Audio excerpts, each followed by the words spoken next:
Hello everyone, welcome back to Dark Heresy. Last time, Juno got another title. The Inquisitors had a nice think and well, decided that they require further Inquisitors. So since she's basically doing all of the Inquisiting anyway, and has so much money that she is definitely going to be able to afford the operating expenses of being an Inquisitor, they decided, yeah, Juno will be Inquisitor now.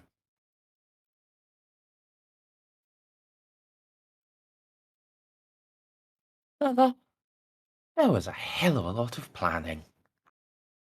And let's not skip over like 2 to 3 people almost dying for literally no reason. Without combat or anything.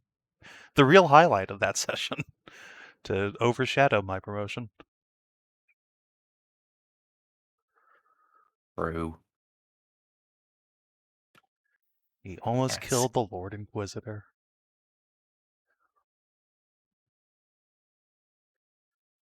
Yeah. And who else was it? The poor Bray. The poor Bray.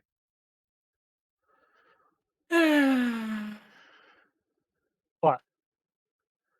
He's fine now. Yeah, he is fine. He's going to be in the infirmary for a bit, but he lived, luckily. For now.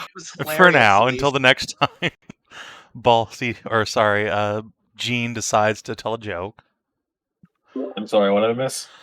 Oh god, so, last I almost killed Mayor. Jean almost killed both our Tau diplomat and Mayor.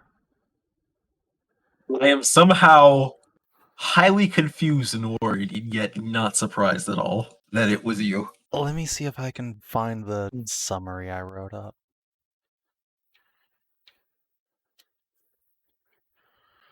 Just gonna Discord search Greasy Frenchman. Here we go. That'll do. Oh, I saved a quote from that.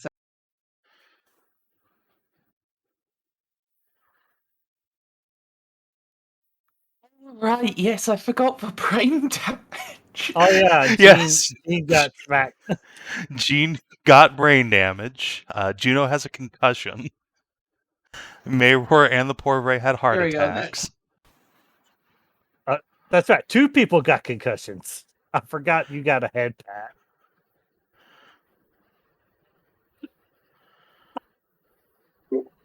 Oh my god.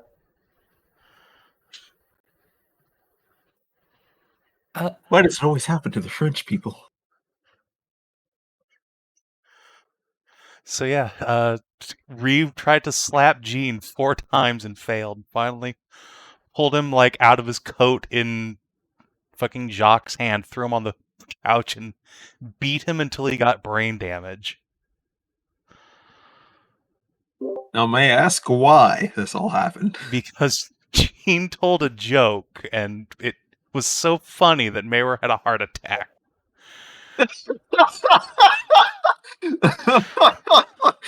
God, you know what? Yeah, no. Everything is now excused. You have to watch that session. It is a treat. That is the funniest shit that's happened since the fucking the trial by combat in Merz and Hammer Fantasy. I'm like, what did you do over here to instigate this situation? And it was just like, exist. Oh, okay, go about yourself. I mean, yeah, it really was. She just opens his mouth and people flop over. It's like the anti-Juno aura. Yeah, no, like, this isn't even your fault. Like, I know. I was about to be like, what did you do? It was so stupid. Why did you make these choices? Oh, no, you just... Yeah.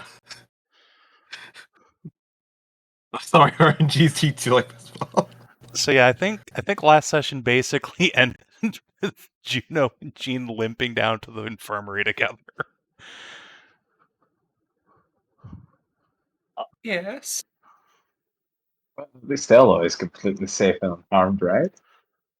She's covered in grease from Mayor, but And Reeve is covered in grease from Jean, but you know. yeah. Ah, Ooh, yes, wait. the sacred unguents. Oh yeah, forget about the. Also, we end up having to wrestle match with Ceiko too. Yeah, Ceiko, Jean, and Mayra were all flopping around on the floor until fucking Jacques had to come pull them apart. Oh.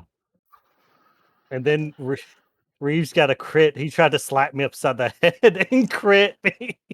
Yeah, I he see. literally beat you until you had brain damage. Without Amelie around, the Valiant's quota needed to be filled some way. Yeah. So now, As like it was down, chaos, the energy had to go somewhere. so down in the infirmary, it's just like Amy with one leg, Jal with everything that's wrong with her, Juno with a concussion, Jean with brain damage, all just sitting there staring at each other like, how the fuck did this happen? Paul raids. It's like, Oh yeah, the Pauvre's there too. Yeah. Okay. what the fuck happened? Well, Jean opened his mouth again. The Pauvre's like, ah, yeah, I understand now. So yeah, that was last session. Welcome back, Duckles. Well,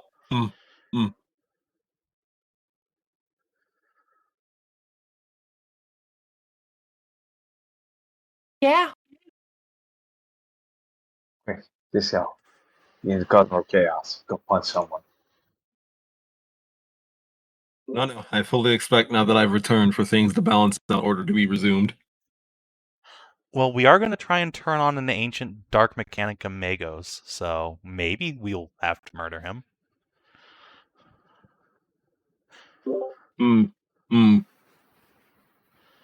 I almost expect the power of friendship to win out more. I mean, that is the plan, is to use the power of friendship on him, but, you know. As we learned on the other session you weren't here for, the power of friendship sometimes does actually fail and almost kill me. No. I was away from the one time I was supposed to actually be there when that didn't work. Yeah, it didn't work so hard that a greater demon got summoned and we had to kill it. And it was pretty touch and go there for a minute. I fucking ran away. I mean, I went to go get a very powerful combat mech to come save the day with. Yes. I mean, Textile retreated.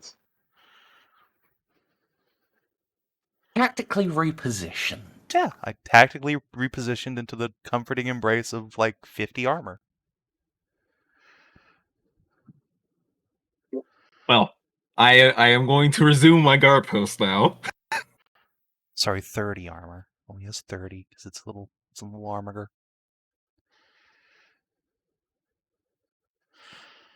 Yeah. Anyway, carry on, Merz.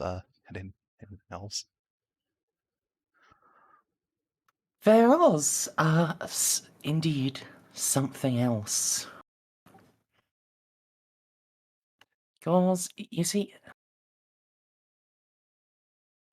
that was the last session with Warband. There's something else that happened during the week. Little side session.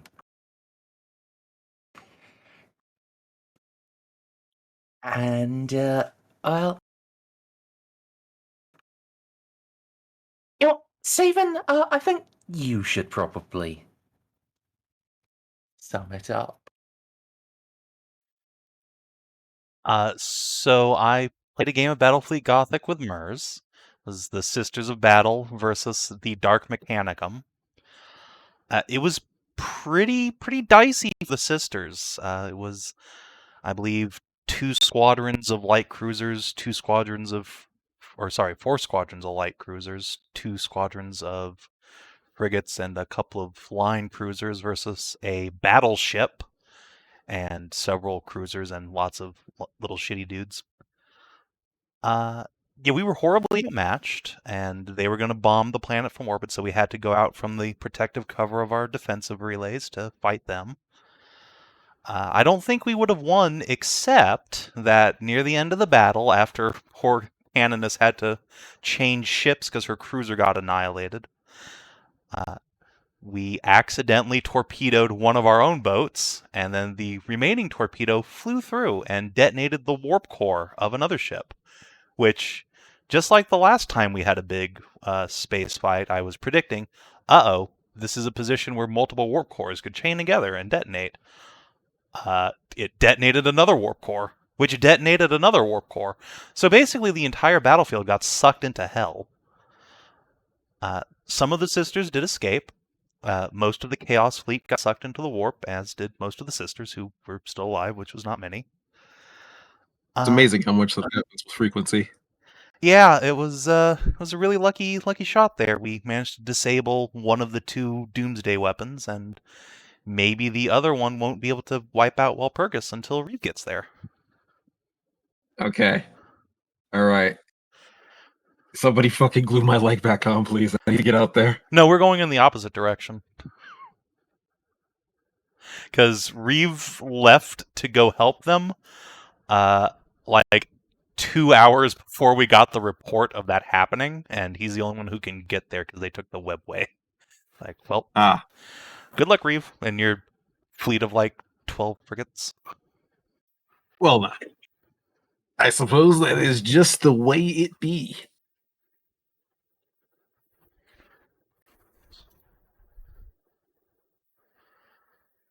Yep. So instead, we're going to go over here and finish the Tau quest because we really can't help Walpurgis. Oh, we still haven't finished Tau Quest. No, we have all the people gathered together. Now we just got to go pick up the Lady Sector and then take her to the Tau so we can get betrayed by the Nox.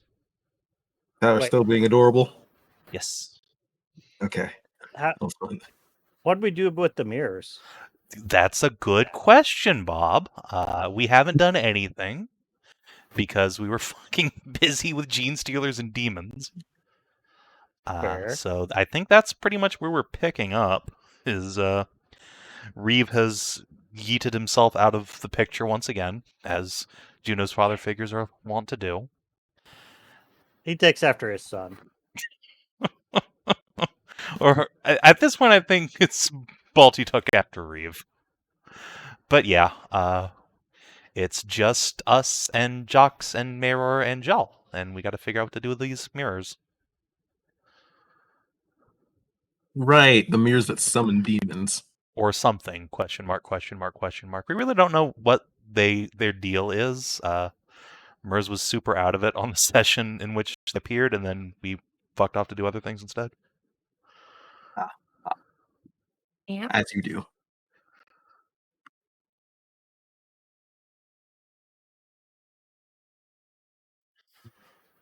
I see. So yeah, I guess once Juno has like a big bandage around her head to keep the swelling down, she's gonna go ask, I suppose, probably. Actually, you know what? I'm in the fucking hospital with Jal. I might as well ask the Ordo Hereticus Inquisitor what she thinks about these mirrors. Since she's right here. My ship! No! Womp. It's still there. I just put them on the GM layer. Okay. I too got sucked into the war. And now we get to have 12 episodes of Juno time, where she adventures through the warp, redeeming demons and making more Imperial Saints. I finally Don't have worry. to go pick up the phone from Frank. God damn it. Don't worry, I'm here. I'm gonna also hog half the spotlight with useless memes. Just like the good old days, Estray. Also, welcome back, Sniffy. All right, so Jal, let's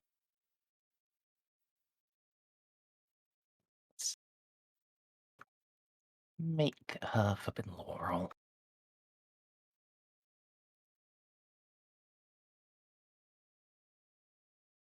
she'll buy in. She does have to actually be useful. I have forbidden lore demonology now. Could I have perhaps assisted? Oh yeah, actually that would work instead. Sure.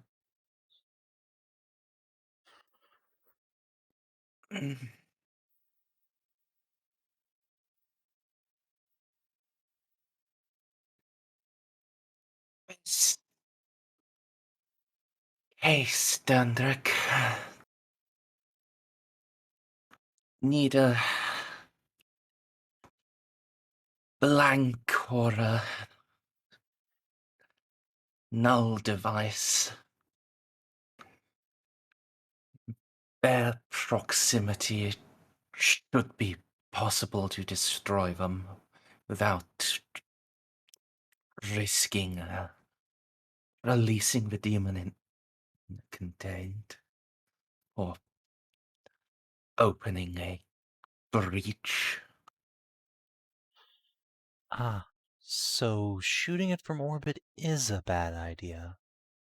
That's unfortunate.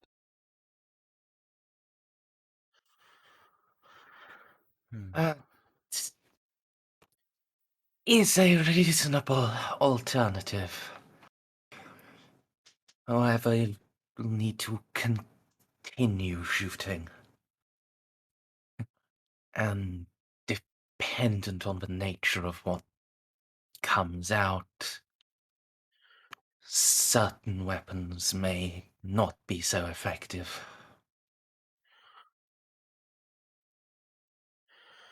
Right. Well, actually, didn't Eloa get a null rod at one point? Somebody did. Almost certain.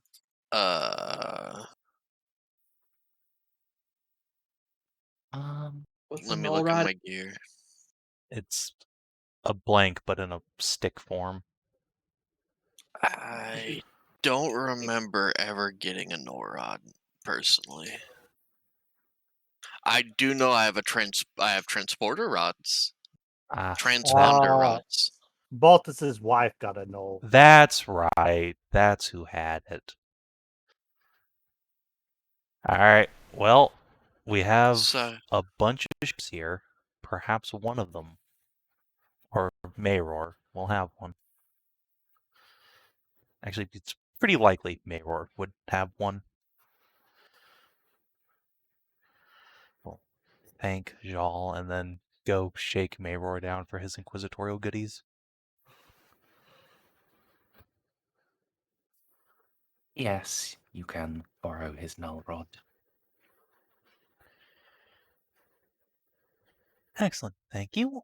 How are you feeling, by the way? Are you, back in working order?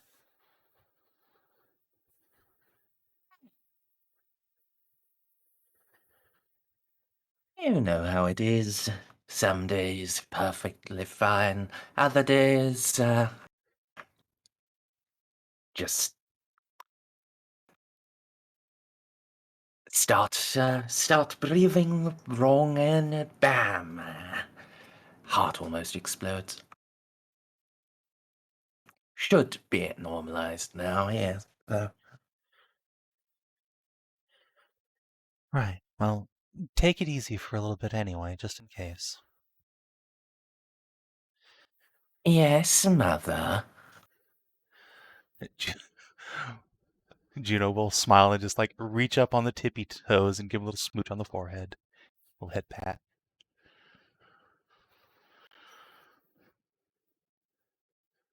And then I guess collect the warband plus Renault because he's scary.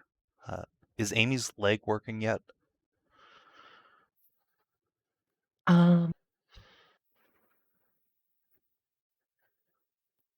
Please tell me someone put it back on by now. I mean, it's been like a day. Oh, Yeah, it's probably back on. She can walk. Probably wouldn't be a good idea for her to be getting in a fight or doing excessive amounts of jumping yet, but yeah, you can. Juno, Not Okay. really. Even if she did, even if the worst case happens, there's Juno there. She can just put it back on again. That's true. Alright, Juno Somebody get me a combat scooter. I mean, I could get you a wheelchair if you want to take it easy, or I have a lovely collection of walking sticks now. The wheelchair. I feel like I might be able to pedal fast enough for that. Okay. Juno will literally just go like to the next room in the infirmary and come back with a wheelchair. Luckily, with her power armor already on for the mission, she will just scoop Amy up and into the chair. I mean, Amy should also be in her armor. Yeah, you never took it off. It's just like tattered around the upper thigh now. Hey, that was high quality armor. Yeah, Right. and God a damn, high that was quality leg you armor. don't have anymore. God damn it! You fucking insects. Tyrannus, man, I'm not even sure once. Eloa can fix it up. With high quality gamer skull cat boots, you ruined. Huh? I don't know. I'm just being dumb. Ah, okay. If you desire it, Amy, I can remove the other one and replace both of your lower legs with cat's paw legs. No, I like my legs the way they were. So you want vat grown? Yes, please.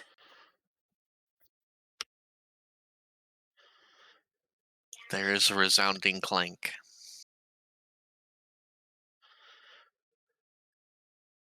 Why'd you take your dick out?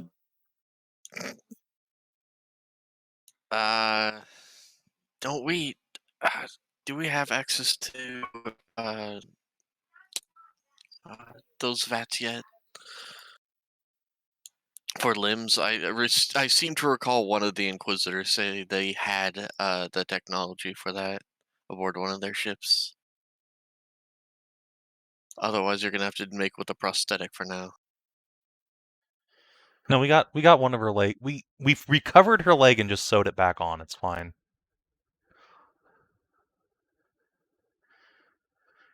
Yes. She just needs a few days of rest to, regain use of her nerves. I see.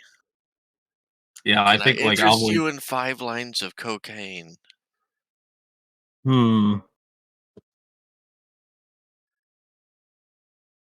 Reserve it in case there's violence.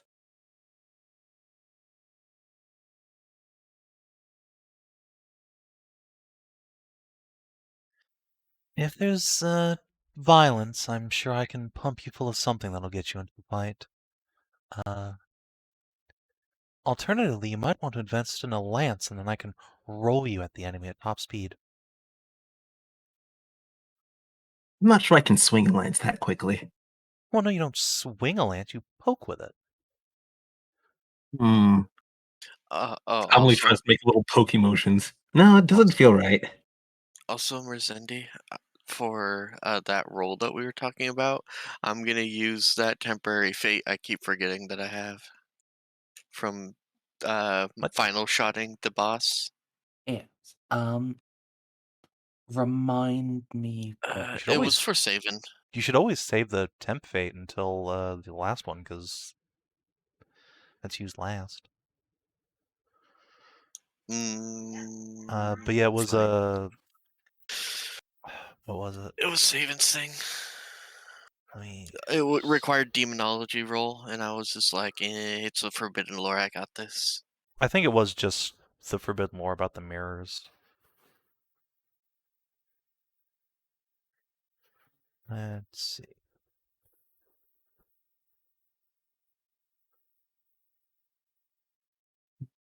Yeah, it was in fact literally just about the mirrors. And if we could maybe exercise them. Right. But now we have a null rod, so we can presumably just sanctified heavy bolter them to death. Well, null rods are not perfect. What about a null rod and a sanctified heavy bolter?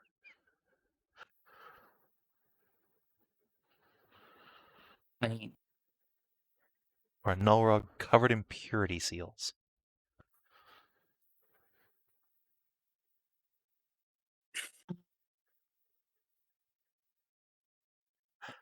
Well, so yeah, this is why we're taking um, Reynolds.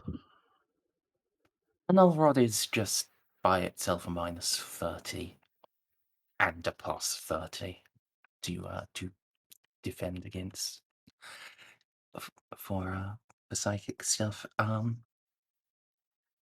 that's pretty good. It is, but it's not quite high enough that this is a guaranteed success. Alright, But well, we must fight. time for Juno to recover her self-confidence and exorcism. Let's go. Believe in the power of Kerbo.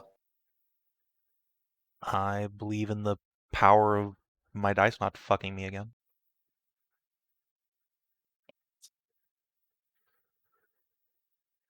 It's a dangerous thing to believe. I mean, normally I have pretty good dice rolls. There's just the one time it really mattered. I got just bent over the table and raw dog with no lube. Just a little bit. Look, if you hadn't forgotten a specific rule, Juno would literally be dead. So, I It was mean, that close. Yes. yeah, it turns out when you fail at exercising things, you get fatigue equal to your degrees of failure. And, yeah, I didn't get any degrees of success the entire time. That entire session was a reversal of fates when it comes to Savin's usual dice roll. Yeah. Yeah, it's pretty rough. Really don't want to miss him.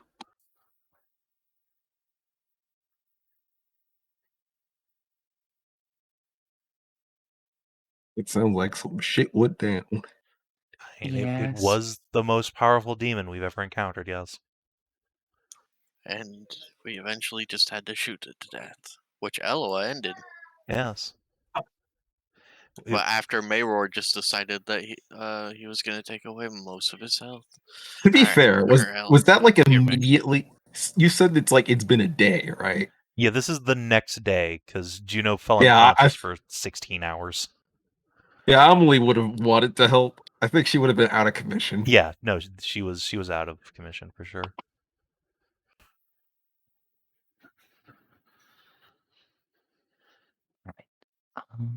So if anything, me being out of commission at IRL just probably saved me from feeling cucked in character.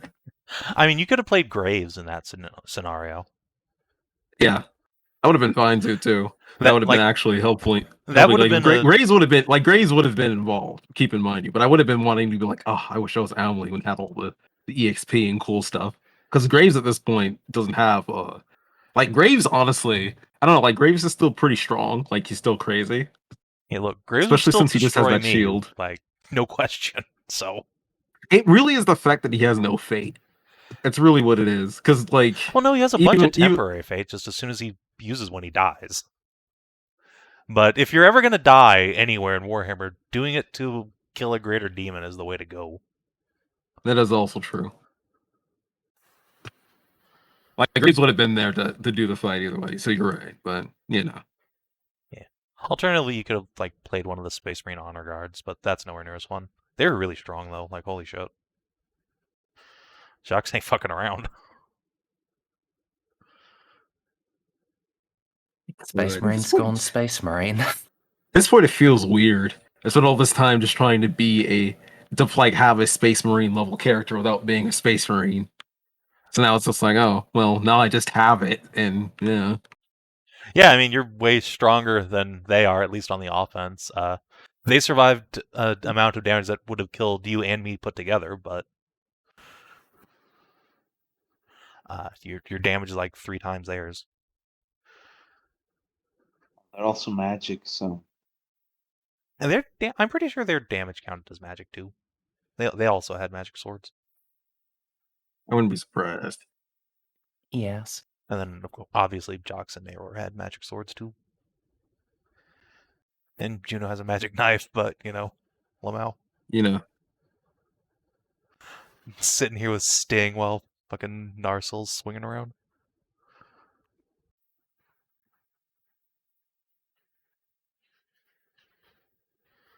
Right. So the results of Eloa's demonology stuff and quest for knowledge and all that.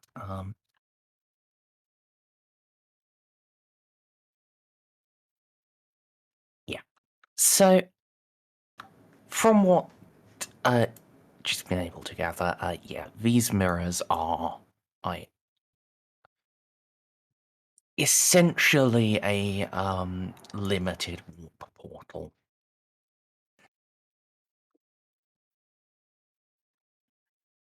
They are a connection to and through the warp, and as such, well, the most obvious use is that the can use them to talk to demons without having the demon actually hear.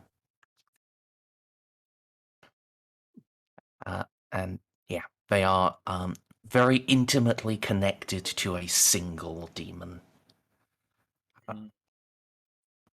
Right. While in theory you could point it at any,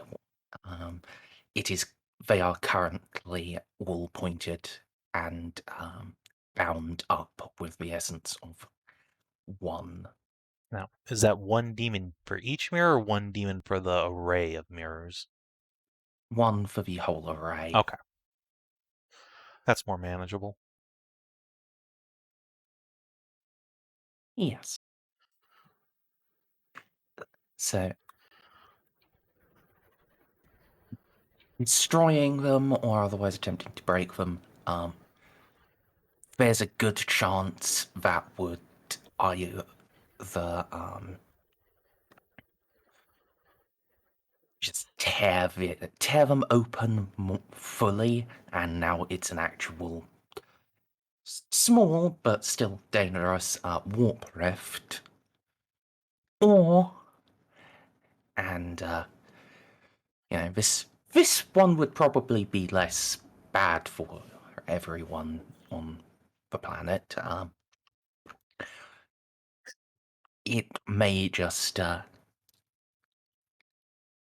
bring that demon here physically. I mean, yeah, that'd probably be pretty manageable. Yeah. comparatively. Compared to, a warp rift, yes. So yeah, we'll have the vigil maintain a firing solution on this place just in case we decide we need to jet because we tear open a warp rift. And then let's take our warband down in the old dropship. Yep. So, who is coming? I heard Juno, Amy, and Renault. But Yeah, who else? I imagine the whole warband plus Renault and Casa.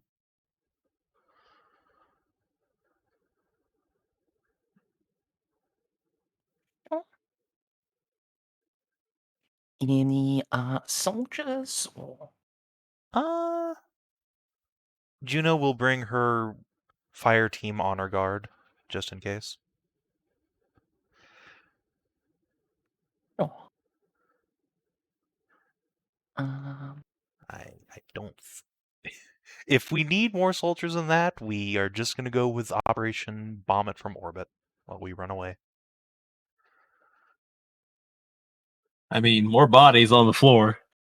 Yeah, I would like to avoid the bodies on the floor. These are irreplaceable veterans of our house. That's also The fair. bodies hit the floor. The bodies. No, we've had like almost no casualties in our regiment the entire campaign. Like to keep it that way. I know. I just wanted to say though.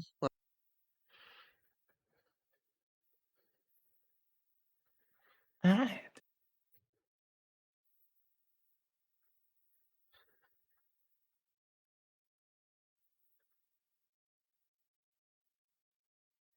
So yeah. Alright.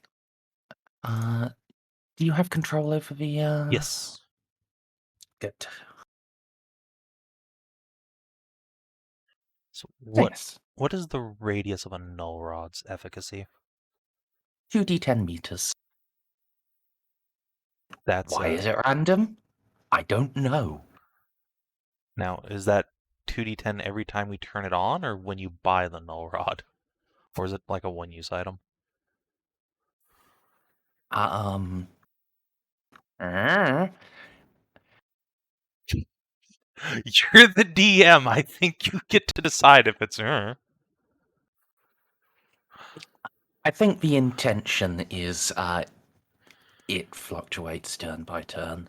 Oh God. Okay. So optimistically, in fact, on average, we should have the whole set covered. Optimistically. See, we're good. Currently, you can, yes. All right.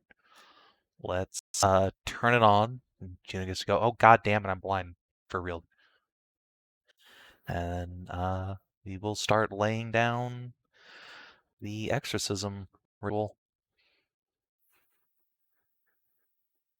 So I think that starts with FL Demonology. Juno usually starts Let me with Creed. just scroll down to Nice. exorcism.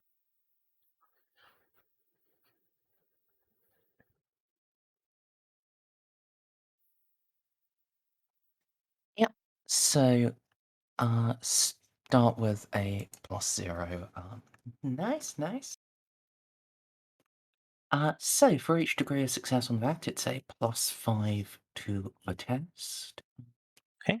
I think So yeah, you Eloa is the one who's make the demonology because her just forbidden lore thing is better than mine.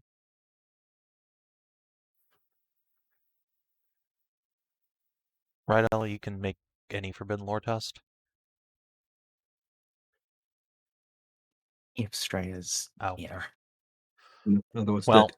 I guess I'll just roll it.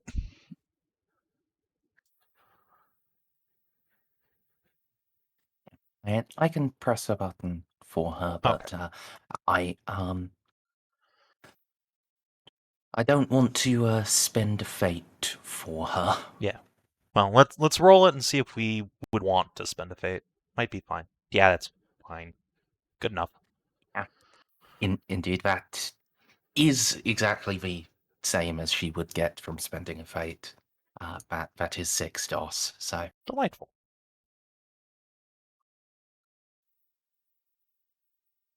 Well, off to a good start. Bye, Snippy. so that completely negates the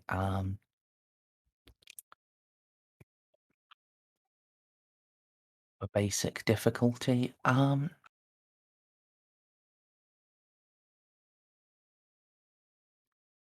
I lost 3.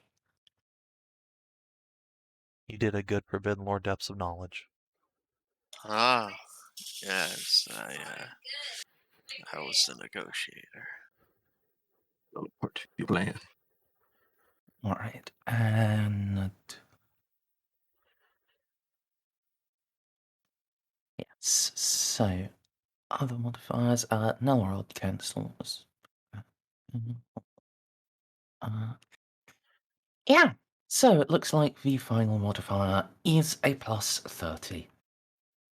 Okay, and this is willpower? Un momento.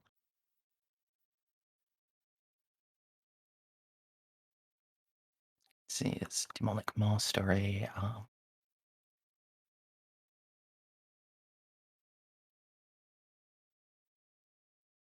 30 for that. Yes, opposed willpower. Alright, +5 purity seal bonus. I wonder if there are any talents for getting better at this. Hit. Probably. I think I'll just go ahead and reroll that. I mean, well, I can wait to see what you roll. You might just fail. Because you have a minus a bunch from the null rod.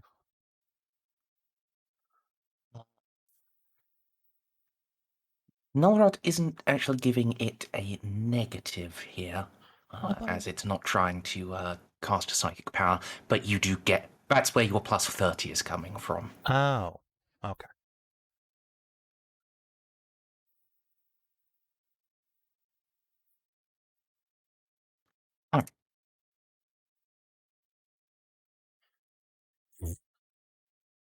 Okay.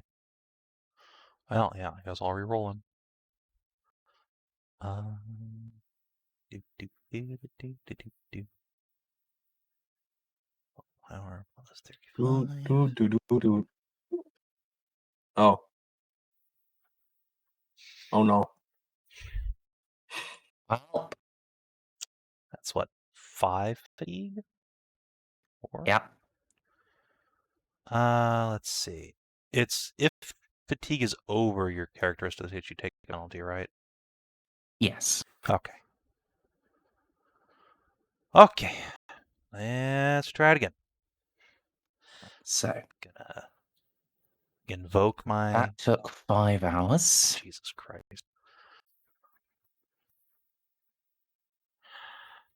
Alright, I'm gonna trust in the Emperor this time, not be miserly with my fate points. So, big plus 60. There we go. Okay. Bend to my will, you son of a bitch. Well, it bent. A little bit. That's... fucking barely. Yeah, fucking barely is right. And at this point, I'm going to have enough time to recover. Yeah, so... It's another 2 hours. Alright, well... As your sight. There we go. Good Juno. Will you fucking stop? Oh my fucking god. It's a tie, so... Do we roll off in this case, or is it just a null? I think just a null. Oh, God, can we make it a roll off? Okay, sure. Thank you. The fate. There we go. Jesus Christ. This is exactly what happened last time. Yeah, this is what happened last time, except this demon isn't nearly as frightening. I see, so... The last demon had a 90-something willpower and a bunch of unnatural willpower, so it got even more DOS. I see. Good. Right. How many fucking total DOS do I need? That's 8 in total, or 1? You need an amount equal to the demon's willpower plus the host's corruption bonus. So, in this case, this is just a full-on warp artifact, so I'm treating it as having a corruption bonus of 10. So you're looking for 17. Oh, God. So that's, what, 8 total I've gotten now? Yep, I have put little trackers. Yes, there we go. Okay, good God. If I enabled the nameplates for you guys. Yes, thank you. Alright, well, I got another one of those, got another fate in the tank, so I guess I'll spend it. Yeet. Juno. Well, I mean,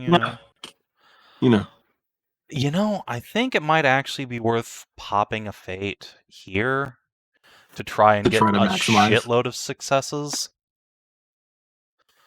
I would agree. Alright, well, there goes one of my 10. Wait, can you 10 fate reroll a successful thing? Yep. Yeah. Okay. All right. Watch this. Watch me roll on 100. You rolled 5. Oh god. I mean, I think that gets me another DOS, actually. It does. Well, I mean, it's potentially worth it. Better. Have fucking all this temp fate built up for the entire campaign. Let's use it on these shitty mirrors, I guess. We're already here. It's now been 14 hours. Have I got more wounds back at this one? I mean, I think Casa could have actually thrown a Mediguerre on you at this point. Or like a long-term care, at least. I will fill you full of robot drugs. Yeah, I did already apply the long-term rest healing Oh. she got. There we go. Okay. Just don't roll fucking amazingly, please. Motherfucker! Yeah, no. All right, reroll. No, Oh. because that's 50. It's an exact 10, so you get your 1. Oh, that's... Okay. And I'm looking for 17 now? Yep. Alright. Well, last temp fate. We go into 16 hours. I hate these mechanics. Get fucked! Just suck my entire nut, you shitty demon. There we go. And it was I don't care what you still roll, good. you fucking fail. It still rolled Suck my nut, amazingly. Frank. Go away. Leave this plan alone.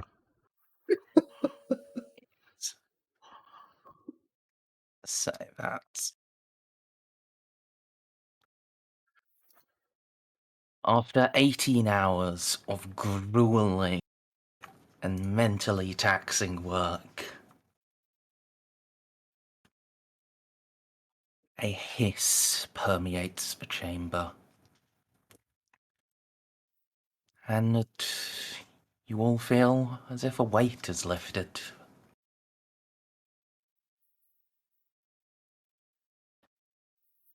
Hey, you did it, Juno. Yeah, the presence of the demon is clearly dissipated. Surprised. I've never seen you scowl and look angry for so long a period before. Must have been really focusing. That's how she always looks at me, though. I think it's because you're French. Juno's gonna lift the null rod up and just flick it off. Oh, thank God I can see again. Just gonna come here and slump against the iron-hard exterior of Space Marine. Eloa will look up from her ancient training program, the Venerable Galaga.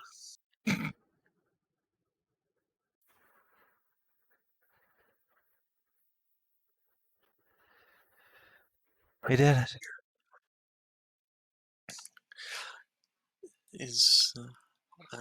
I take it then you have banished the Imperial one. Yes, we're safe now. Do you want me to have you carried back to your vessel? Yes, please.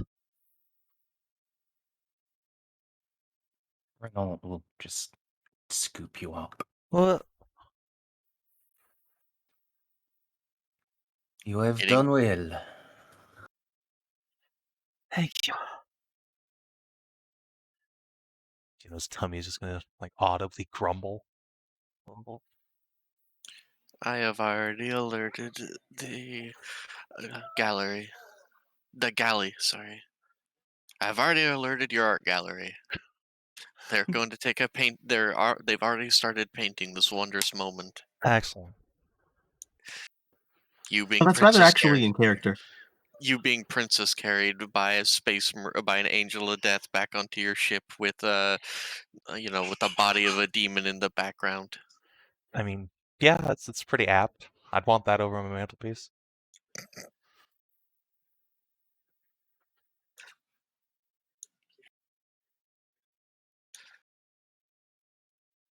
Well, thank you all for being with me. Your presence was much comforting, and you're very lucky. Oh, thank you, Sergeant. You are a treasure.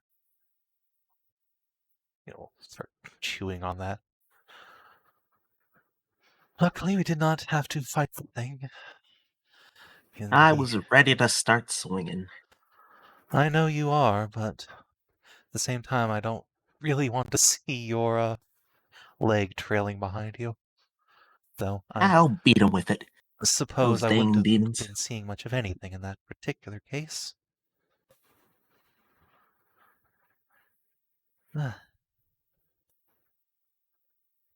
Juno will just, hand the null rod back to Eloa. If you could just take that back to Mayrar. Never want to see another one of those again, if I can help it. Very well. That fighting doesn't last that long. Or at least it can, but usually I make it not. I don't think I've ever been in a fight that lasted more than a minute. Maybe 2. We generally don't go on extended campaigns. We have most often acted as a strike force. I don't have the stamina for this. I mean, you sure? I thought you were working on that. Have you seen me? Juno will flex mightily in her power armor. Yes, in bed with your husband. That was kind of my point. Oh. Ceiling cat. Ceiling cat. Alright. First and foremost, gross. Secondly, I don't need to work on that kind of stamina. Thank you very much. I'm joking. They actually tie back. Oh, okay. I'll leave that little. Just reach out and pinches your lips. Not today. Well, you try to pinch her lips. She's wearing her helmet. You just place a finger over the ventilator. Tonk. Okay, let's go back to the ship.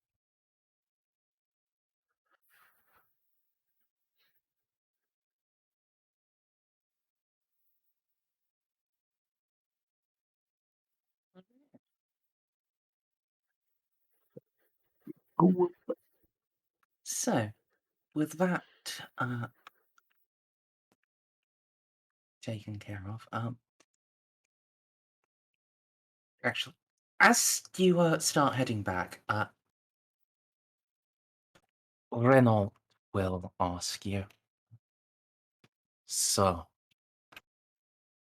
now the connection to the demon has been broken. What do you plan on doing with those? That is a good question. I don't think they're safe for normal people even without a demon in them. They're no doubt terribly corrupted by the warp. I suppose we should just destroy them. We'll send some people with melta guns down in a bit.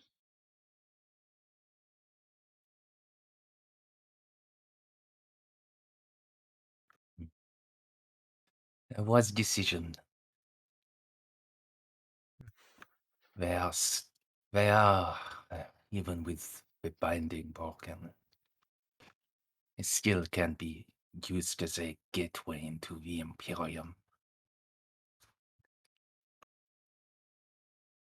The warp. Yes, I wouldn't want anyone getting their hands on those. Oh, now's your chance to jump in there after Mary. Trying to go fight the great whale. I don't have a weapon that can kill her yet. I mean, Borrow you killed mine? her once. You can do it again. Yeah, I banished her once. I'm sure Magic it's the sword same here. thing. totally up for a quest of vengeance. This is extremely out of character because there's no way Juno would ever suggest doing that. Oh, More like a quest of protection. But I was hoping on working on that.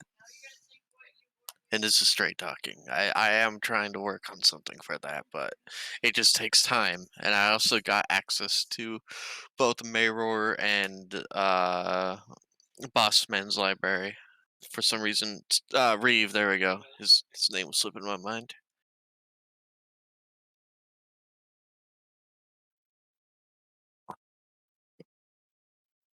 But there is only one thing that I've found so far, and that's to get. I can't say it too loud, otherwise Rem is gonna burst in like the Kool-Aid man. But someone who was born without a soul, a powerful enough one of those, can be used to destroy a demon, even where it resides in the Immaterium. All right. So Merz, Yes. what is the requisition roll to get, or not even requisition roll? Sorry. What is the influence cost to get as a reinforcement character Caiaphas Cain, hero of the Imperium? Because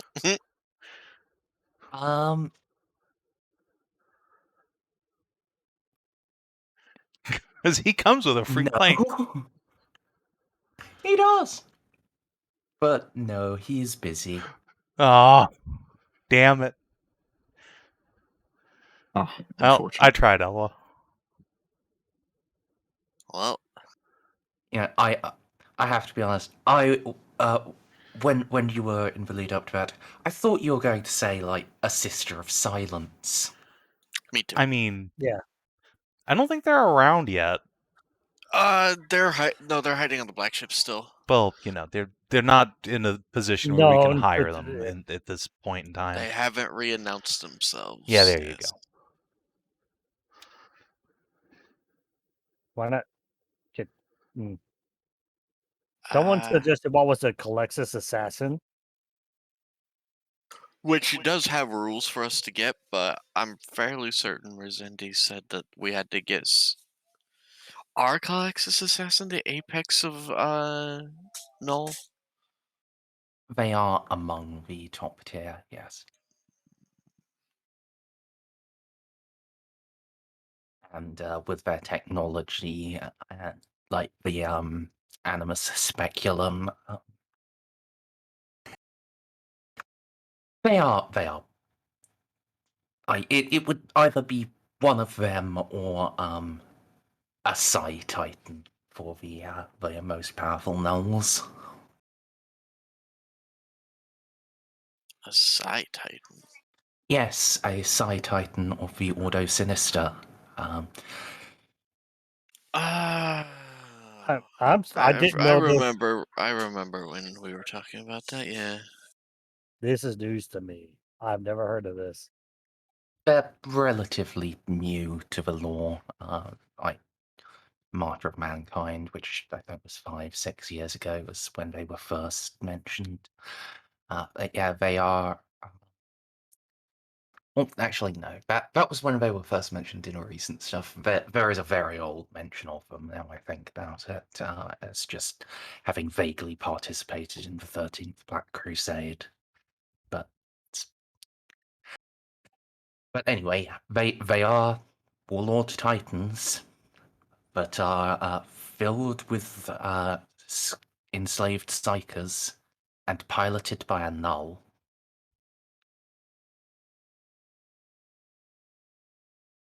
So does the null cancel out the psychers, or do the psychers cancel out the null? I know that sounds the null weird, is just able to pilot the thing without getting explodiated by all the psychers. Their brain juice gets channeled into the Titan's weapons. Oh, okay. Okay. Yeah, That's what they use tremendous versions of the Grey Knight weapons, basically. Anyway, can't have one of those either, because they're super secret. Although I am an Inquisitor now, maybe I have access to some vague reference to their existence. But probably not. You probably have to be an Inquisitor Lord for that. Well, we have one, but unfortunately we don't know the right questions to ask him to get him to just tell us about them. Correct. Yes. I think you, yeah, just a normal Inquisitor, you would be able to find out about them, but unfortunately you don't know to even start looking. Yeah. And I Like, almost certainly put- wouldn't be able to acquire any, even if we did know about them. yes. Well, then, I mean, Inquisitor's pretty powerful. We do have Pure Mechanicus. Maybe if I get like 3 more ranks of that, then I could get like a single Scout Titan for 1 mission. At the cost of And all the of my influence. Ordo Sinister isn't actually under the Mechanicus. Really? Yeah, they are Talons of the Emperor. Oh, of course they are. Yeah, they are directly under the throne. That makes sense. Under the throne. Alright, so I need a bunch of ranks of Pure Adeptus Custodes. Yes. Or, I guess, Gotta- Talons of the Emperor. Gotta warm up the kitten. Yes. Anyway, let's get back to it. So, back to the ship. Juno's gonna eat like 3 meals all at once. Yeah. Just get an IV full of recaf.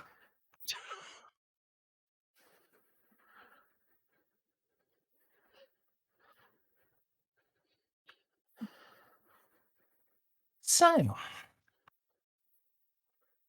with that now properly taken care of, or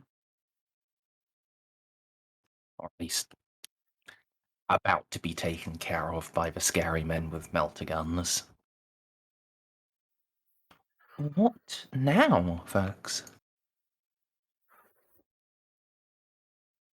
Are we actually at the point where all split up? Yeah, I guess we can finally leave this fucking planet.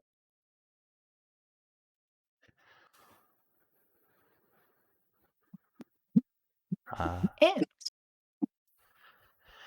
Eloa, take good care of my ship. I want her back in one piece. If I didn't know you were joking, I'd be mildly insulted. Juno just beams at you. Turn to Jeff. You have the bridge and the troops until I am back. Good luck.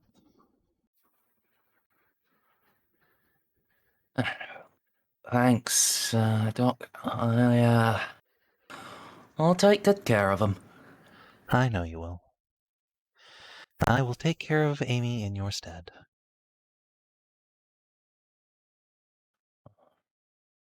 And now I Appreciate it. guess I'm going to drag myself over to Mayroy's ship. Juno says it's like an entire platoon's worth of Lupine Guard are dragging her like many suitcases in the background. Hmm. May the Emperor go with you. I will see you on Gethsemane.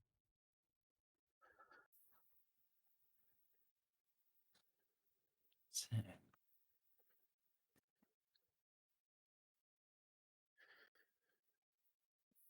Jeff will make the sign of the Aquila as you leave.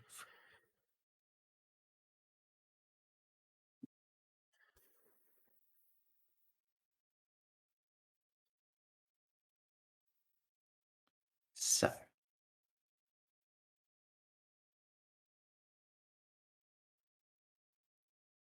you know what it's time for now?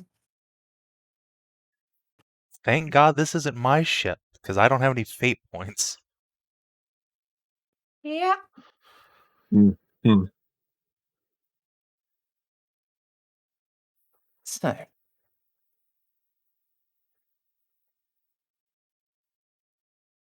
it's been so long since we've had a warp jump. Can't actually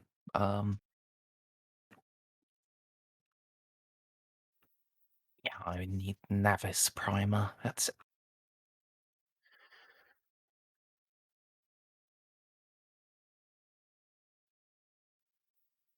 I was going to say, I can't actually remember where the rules even are.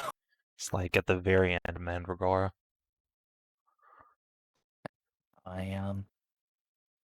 Not actually sure if the Mandragora ones are the same as the Navis Primer ones.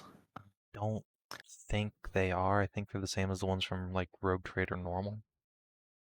Yeah, because I've normally run Navis Primer. Fair enough. Then I have no idea what those are. It's in the Navis Primer. Well, yes, but I mean, wherein? Chapter 2. Yeah, I had forgotten even the name of the book initially, so... Oh. But I remembered, so... Alright, then.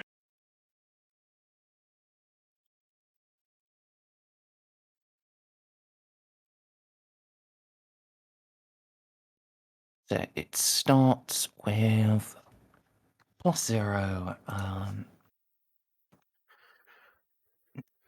Psyniscience test?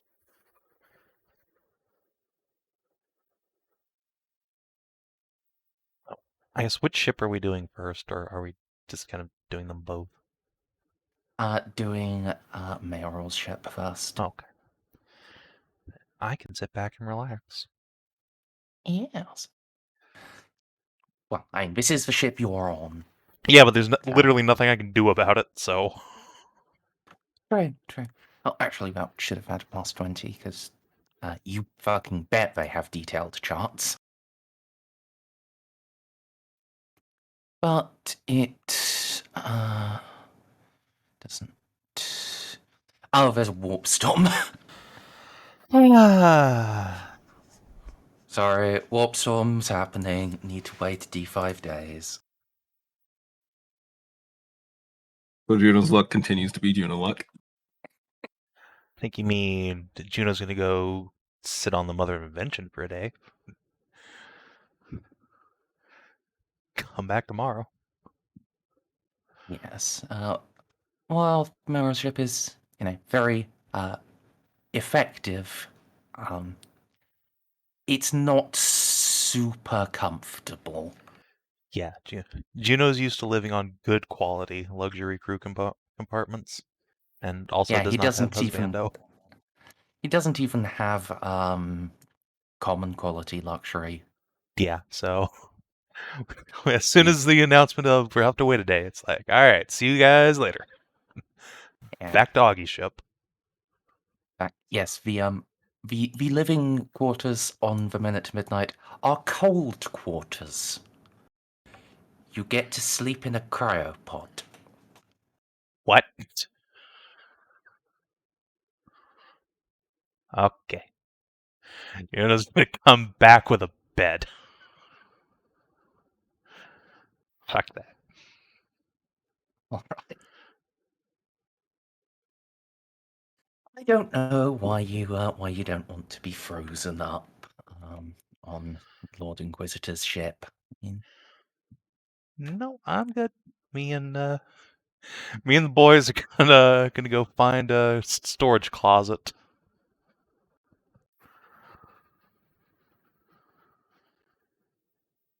Fair enough. Right, so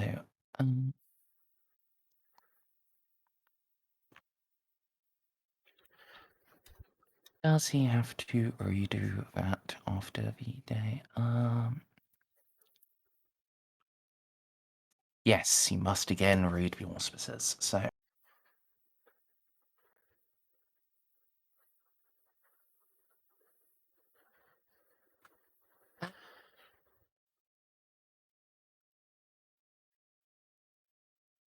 All right, there are. Let's mark off a fate.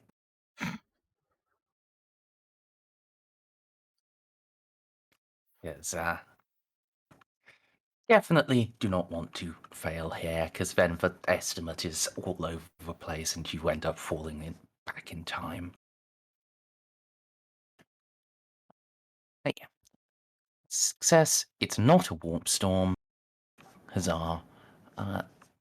Do warding ill tidings. No rolls are required here. So, now the important bit. Locating the Astronomicon.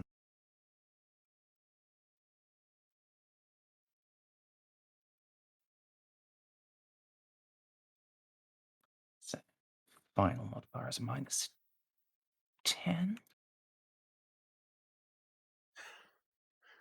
Actually, wouldn't it be Oh, the yeah. full -20 because fucking Jox is on the ship? We can't use him to navigate if he's here. Fair point. Well, it's a 12 is a 12. Yeah, I mean it's fine. It's just useful to know for ship number 2. Yes.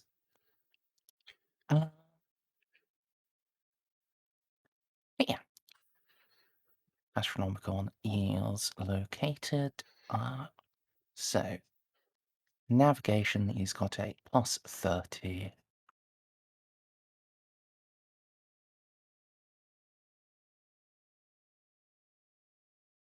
So 7 DOS, so quarter of the actual Nice. thing. So yeah, this is just going to be 3 days.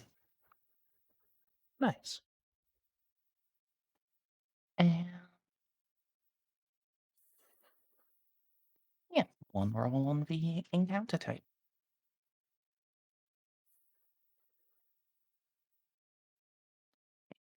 Warcraft. For God's sake. It's okay. We can get around this one. Yes, so +10 Sinesians. Right, good. He sees it coming. Now navigate around it.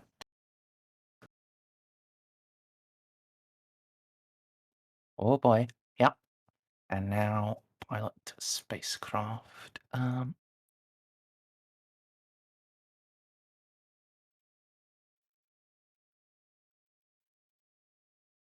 Yeah, given how bad warp rifts are, Mayrar is actually going to take the helm himself.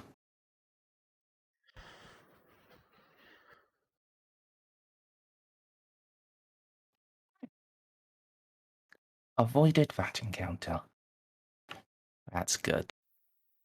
Why? 1d10 days of hell would not be good. Why does Mayor have op void ship? I thought he had a fucking pilot and captain stuff from the ship for himself. He does. Aurora does as he will. I mean, look, fair, but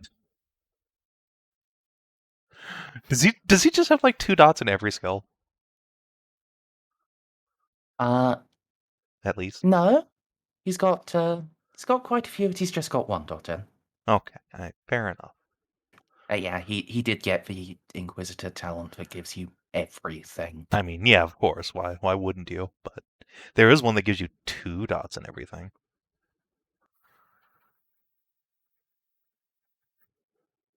True. So know exactly where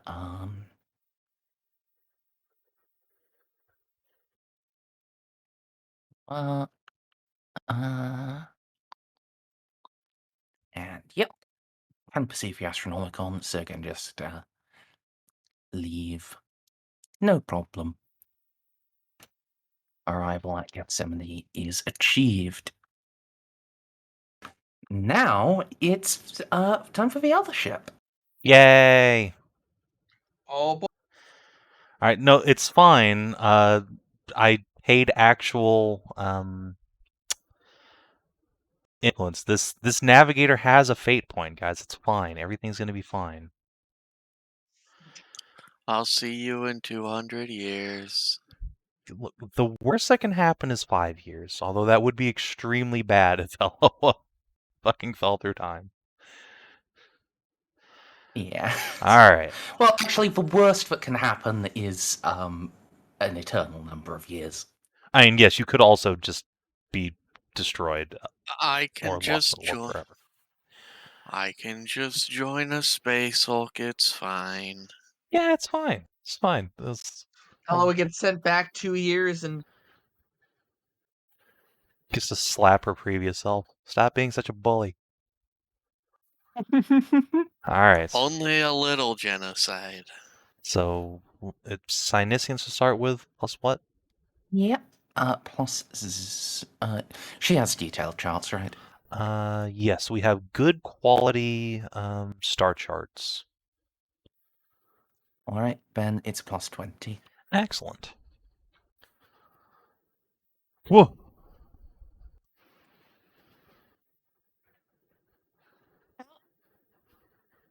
That's handy.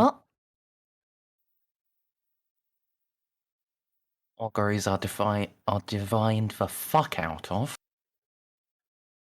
So now,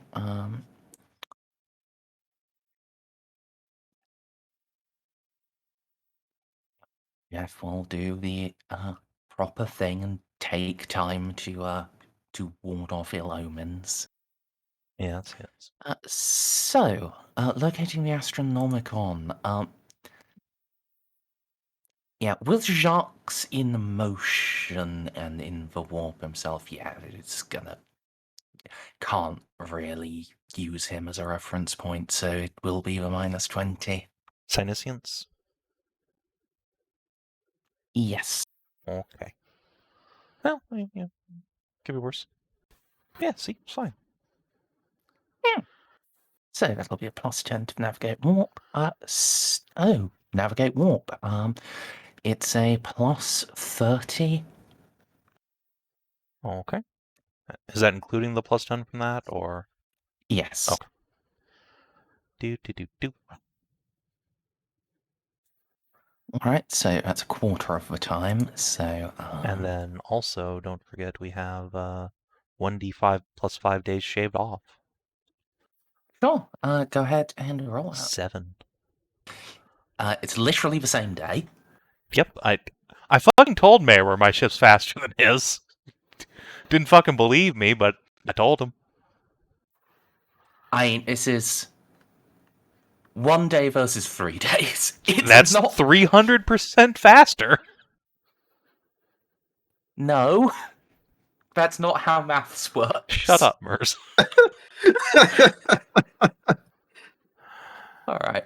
So, encounters. 1d100, please? Sure. Warp Rift? It's a warp rift! Okay, good. That's fine. Alright. So Plus 10 Psynicians to detect. okay. Easily done. Plus 30 to navigate around it. Alright, that's Kiera's problem. Our maneuverability is 15. No, Navigator has to navigate around Oh, it. right. Okay. Fair enough. So navigate warp. Yep. And what was the bonus again? Sorry. Plus 30. Okay. This navigator's on a fucking roll. Yes! She's amazing. so good.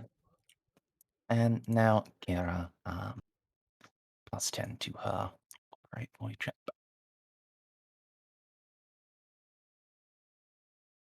Yep. Neither of you fall into the hell dimension. Well, I mean, you do. It's the warp. You're already there, but you don't fall into the worse hell dimension. we don't go out of the shallows. Yes. And similarly, you fully accurate. So yeah, arrival will be no problem.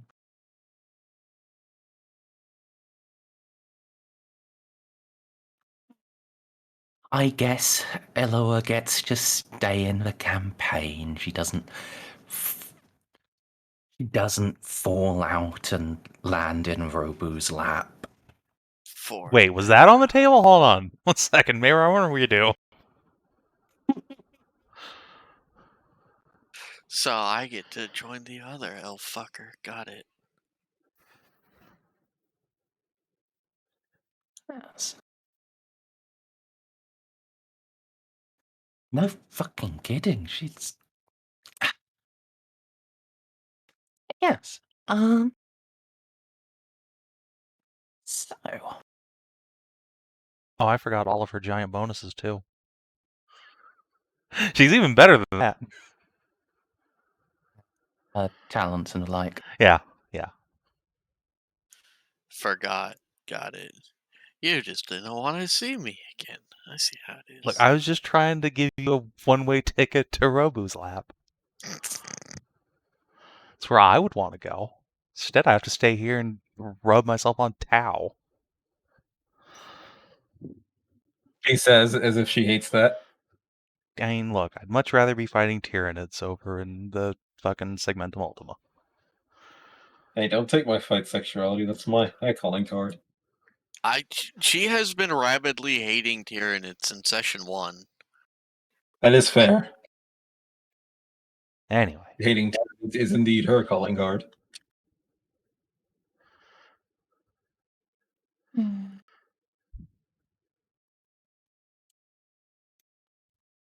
Right then. So.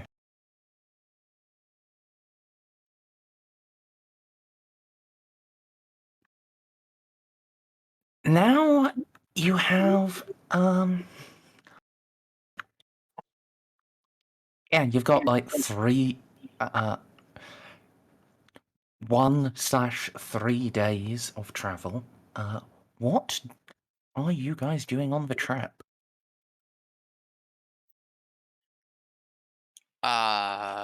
Which vessel?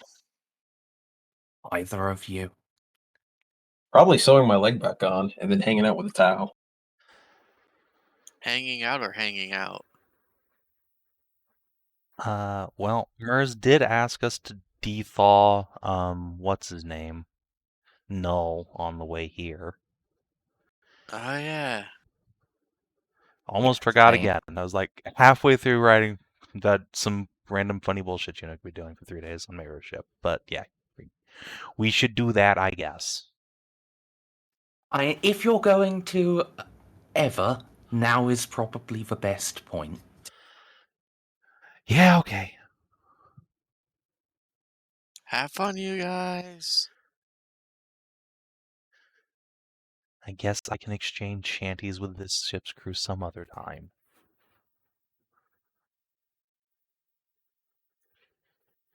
The ship's crew are all very serious and straight-laced. Well, time to fix that.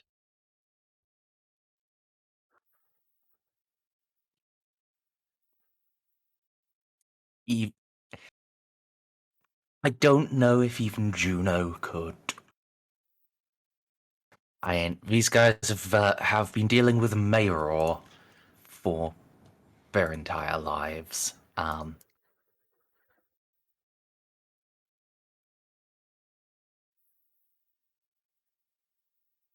I beg to differ. You do, in fact, manage to get some of them to smile.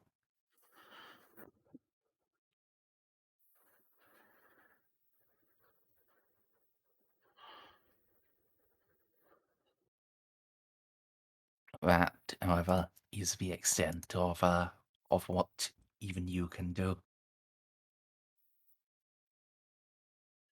It's a process.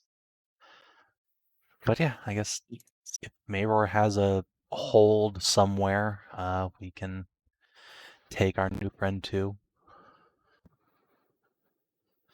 Yes. So, who are you having there when it happens? I would suggest everyone of import except Jal. Actually, what ship is Jal even on? I think she was on the Vigil. No, she is on the minute. Okay. But yes, also not her anyway. She's sick. Well, everybody else. Orband, Mirror, Warband, Mirror, Jacques, our follower retinue, my ablative hit points.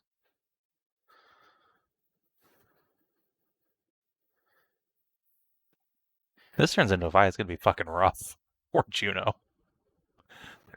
No fate yes.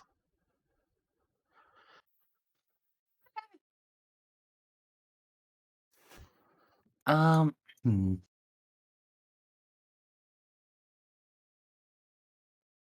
Just give me a minute. As the room I had selected is not big enough.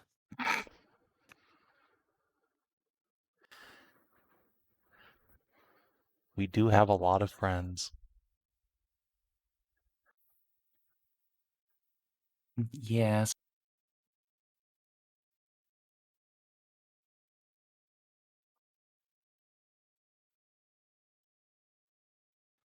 I don't think this one should be.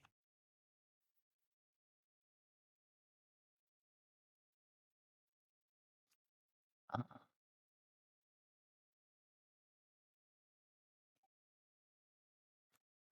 just have to quickly furnish it.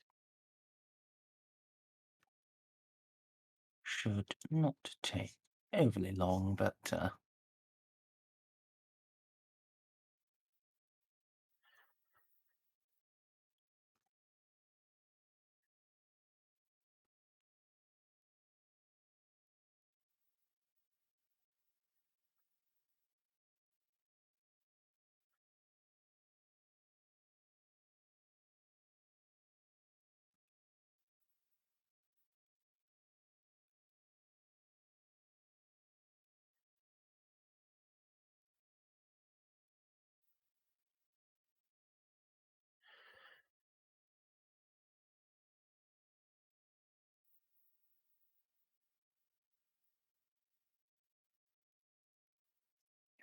situation isn't going to be ideal. Meryl's ship is, well, for utility. It does, just as it does not have comfortable luxury passenger quarters, it doesn't have much in the way of, you know, big fancy meeting rooms like How did I let him talk me into this?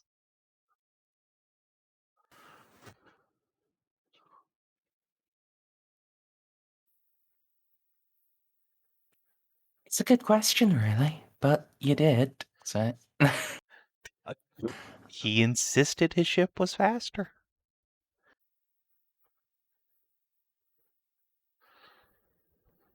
I mean, on average, it would have been, but your navigator is a fucking genius. Well, yeah. So, When I say my ship is super fast, I include the fact that my navigator is baller. Also, even if she like rolls perfectly average, Eloa's probably gonna go back in time getting to Gethsemane to the D5 plus 5 days from the charts.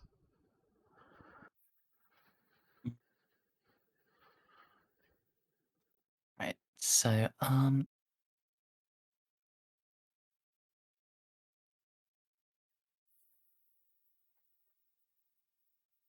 I feel like I'm missing people, but I can't actually, figure out who it would be. Well, snap us over there and I can probably point it out. Is it me? I've got you. Well, actually, speaking of, Amazing if you just forgot.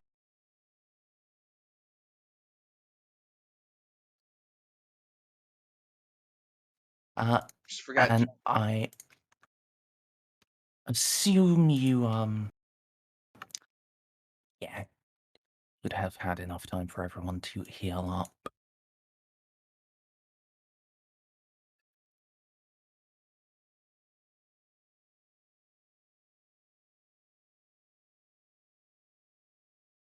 God, I love their helmets so much. Mhm.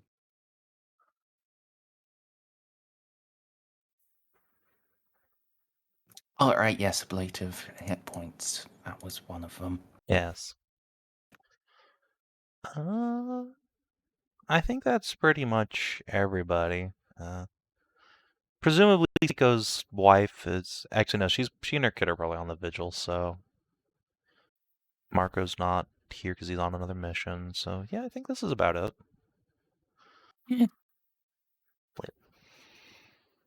Yeah, and of course there's not supposed to be an Eloa here. So, Nope. Or an eclectic. eh. Or an Endeavor, or a Space Elf. A spell. Actually, Endeavor should be here, but probably not here, you know? She's on the ship, but... Yes. Oh. This is definitely not a thing to bring her for. No. No.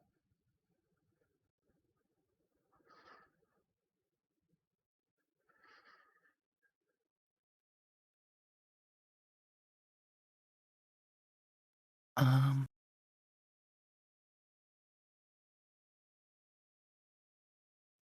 will, however, put down a boops so Stray can see what's going on. Hooray! Given that he's a massive and powerful heretic, presumably you don't actually bring a servo skull, but yeah. No. In fact, Hassa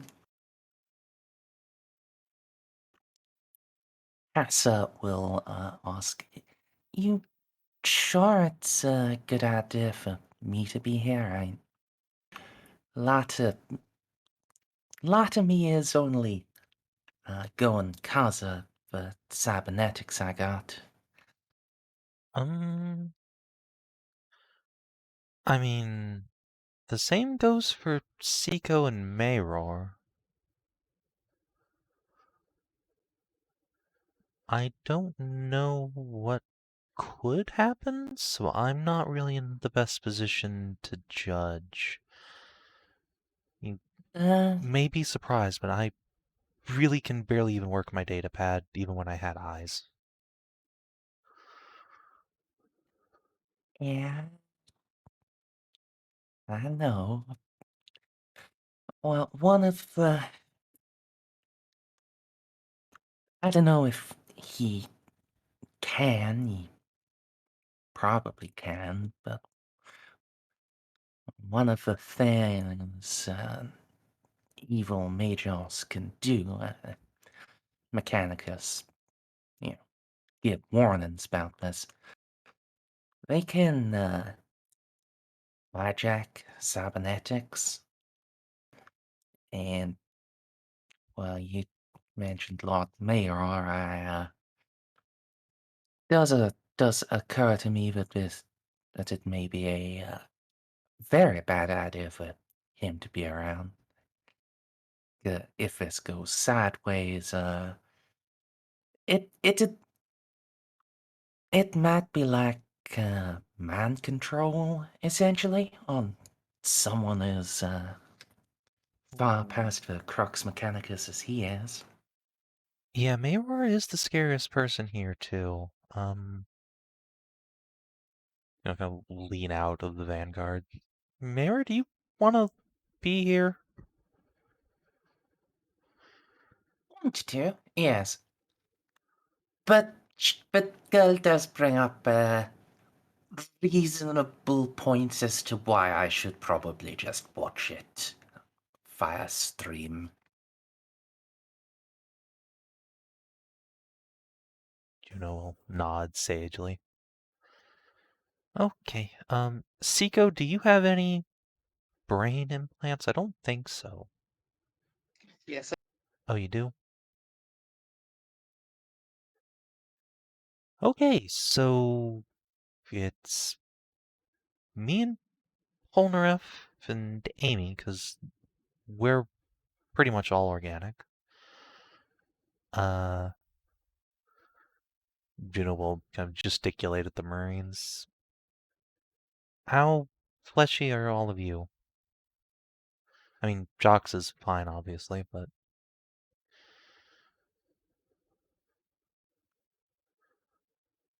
We have been fortunate. We have not had cause to replace any parts of ourselves with orgometics. Excellent. At least you would probably still be around when this talk is happening. So,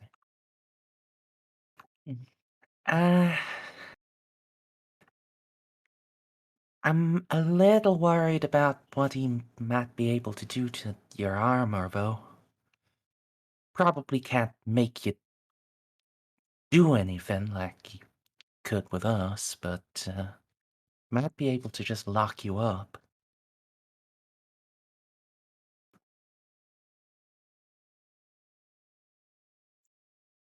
That would be problematic. Juno will try very hard not to look at Renault. Renault is trying very hard not to look at Amy. So Amy's not trying hard at all to not look at anyone. So, at the risk of impropriety, is it okay for you guys to wear like scout armor? I mean, that's just like carapace, right? Like, can you fit in it still?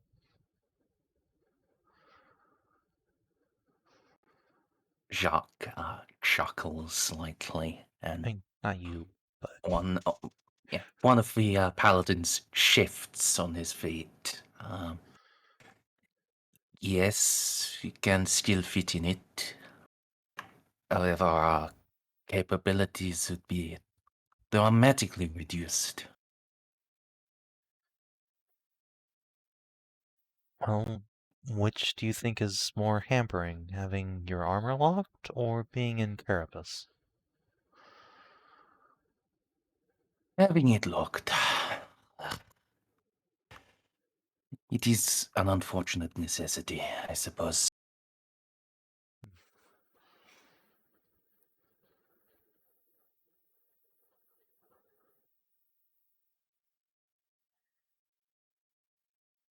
So, yeah, well,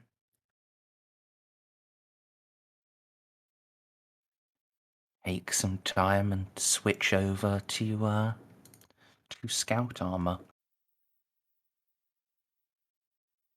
Juno will give Cassa a head pat, thank her for having a giant brain unlike the rest of us. And what about Amy? I think Amy's actually pretty much entirely organic aside from her ears and tail. She might trip herself up, but I mean, her armor as well, though. oh, I mean, Amy's armor doesn't really matter. I mean, I hate to leave it behind. It's very nice, but I can go without it. Yeah, I have a suit of carapace if you need it. Actually, wait, no, I should be wearing my carapace. I don't want to be in power armor either. Juno will also go to the changing room. Okay. I don't know. Organic. Do you have any other armor, Amy? I mean, I have my stealth suit, What's the armor rating on that? Is it like non-existent. okay? I think Sinskin has armor 2 or 3. For best quality, I think it's 3. Yeah. Yeah. The point- I have a mesh cloak that gives armor 4 everywhere but the head.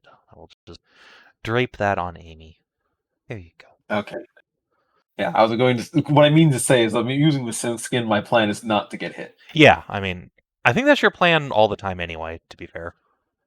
The armor lets me maybe soak up 1 or 2 hits if needed. It helped last time with the bugs. Oh yeah, for But sure. yeah, Yeah, so welcome back to the one-shot paradigm with me. Back to medium size you go. it's okay. I put myself here a lot. Actually, do the Space Marines go down to medium size if they're in scout armor? It's a good question. Not 100% sure if their size up is just organic or if it's from their armor. Also, Ceiko, get out of here. No one likes you. Oh wow. No, it's just I don't want your sniper rifle getting hacked and shooting me in the head. No, I understand. I didn't realize the door would. The fog of war. Yes, I don't have collision turned on for this one. You can go and climb through all the walls if you like. I would like, thank you. Now I can be the vent people. Suck it, Mayor. Who's a vent Evolving. gremlin now? She's starting to believe. Ceiling Juno's finally watching you masturbate. Ow, she's blood. I mean, if she's in the ceiling, your bed is definitely within 5 meters of the ceiling. That's fair. That's fair. This is the Imperium of Man, though. I mean, look. Yeah, but this is cramped, tiny baby ship, though. True. Like, On it's the prob- Vigil, it probably is more than 5 meters, Oh, yeah. actually. For sure. Fucking, I have spacious quarters on the Vigil. Yeah, it's absolutely more than 5 meters. Yeah, we have, literally, it is called spacious crew quarters. Everything has the maximum number of arches and vaults possible. Alright. I think we're good now. Alright. Thank you, Casa, for not letting us all get ourselves killed by just one tech use roll. Okay. We'll smooth out her nice BQ house carapace. Put her cloak over her shoulder. Right. Okay, take 2. Is everyone good? Oh, while I was out, I brought cookies. Juno, place a little plate down. So, Null. Would you like us to take off your, restraining code?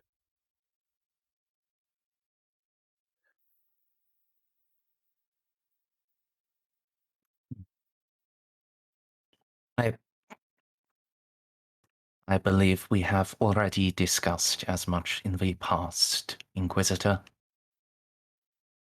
I still restate the dangers of doing so. I cannot fully predict my own actions in that case. Yes, and I understand, but still.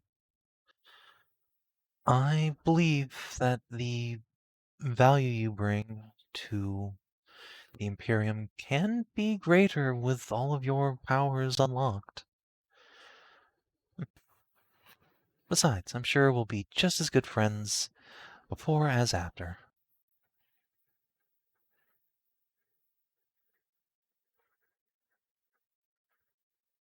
So, we'll take out the little scroll and recite the unlocking code. All right. As you do, Null seems to change. His presence grows more, and you can see countless little shifts in the machine spirits of his body. Those of you with real eyes, you can just see things essentially unfolding from inside him. Cybernetics growing and reshaping themselves.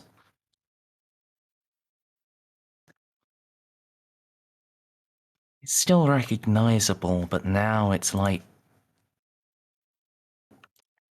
there's more of him. Shit. There is, in fact, less of him. Hold on. Well, reality itself is just falling apart. There we go. I Oh no, he's accidentally got put a him on muzzle. the map layer. He's always had one. Really? It looked like a gas mask before. Now he's a fucking Wendigo under there. Oh, yeah. Alright, fair enough then. He's always been a Wendigo. It's a horse skull. You're not fooling me, Wendigo. Yes.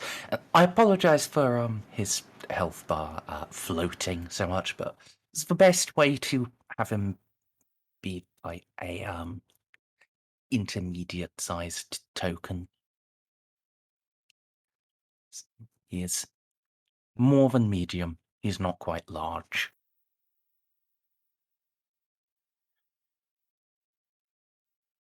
Fair enough. Oh, that's a handsome new look.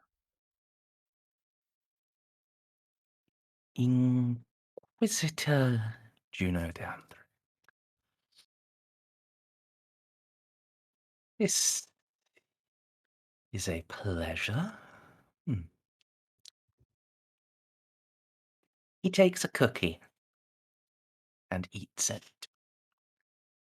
You're You're not quite sure where his mouth is under there. But the cookie certainly vanishes. The pleasure Ceiko. is all mine. Should I continue to refer you as Adept Null, or we finally learn your real name?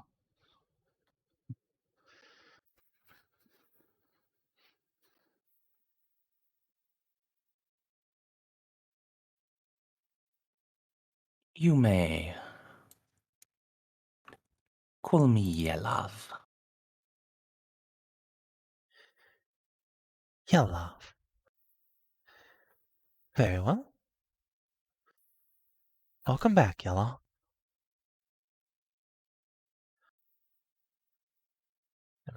Just have Casa watching over there. Is there be a mod to recognize that name? FL Mechanicus? Yelav by itself.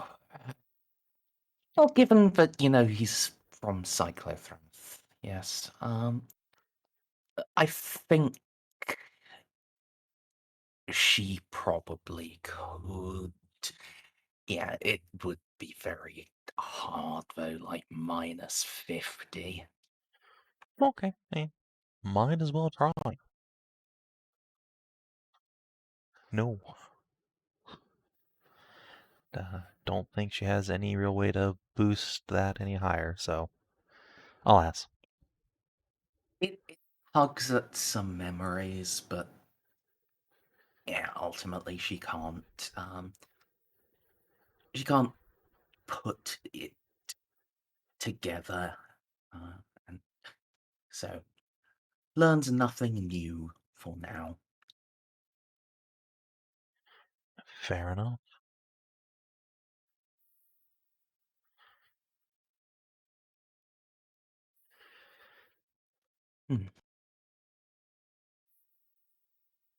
So,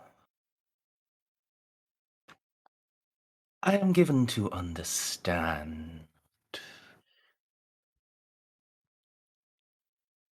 you wish to befriend me. Yes, indeed. That really goes for most everyone I meet, but In this case, I will admit I have a certain vested interest. But that doesn't mean we can't be the best of friends.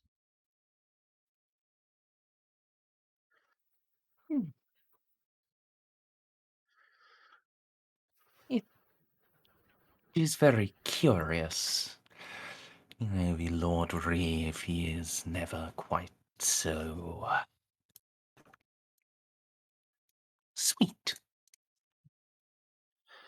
Well, Lord Reeve may be a father figure of some sort to me, but we differ in a lot of ways.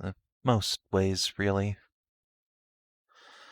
I have found that being friendly with people and trying to reach accommodating compromises is a far more effective way to deal with the galaxy than just blamming anything that looks at me funny.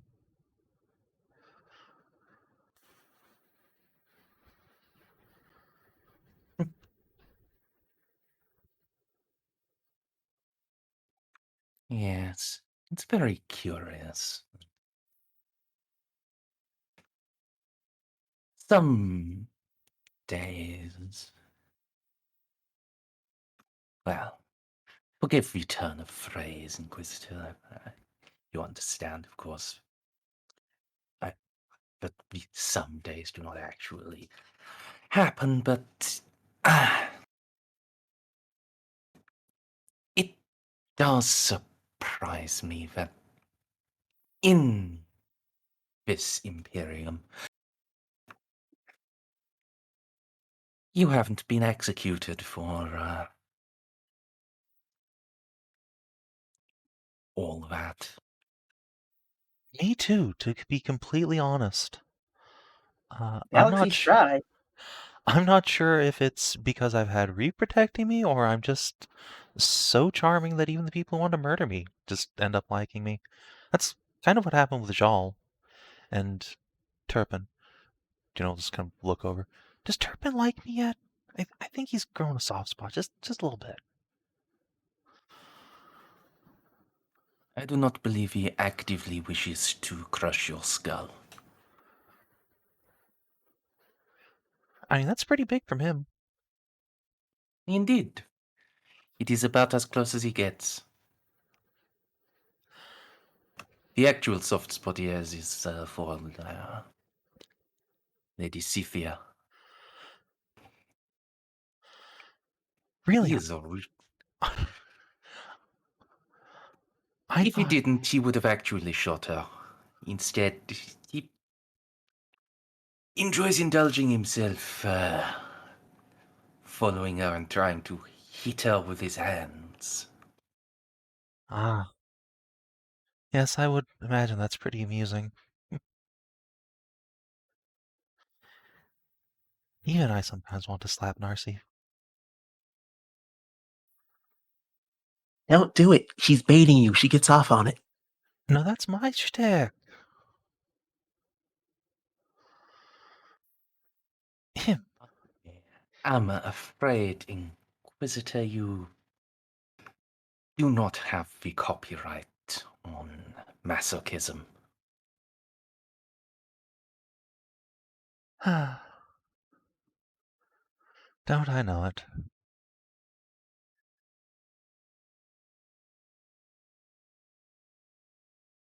But anyway, yes, I'm surprised this really hasn't backfired on me at any point, really, but...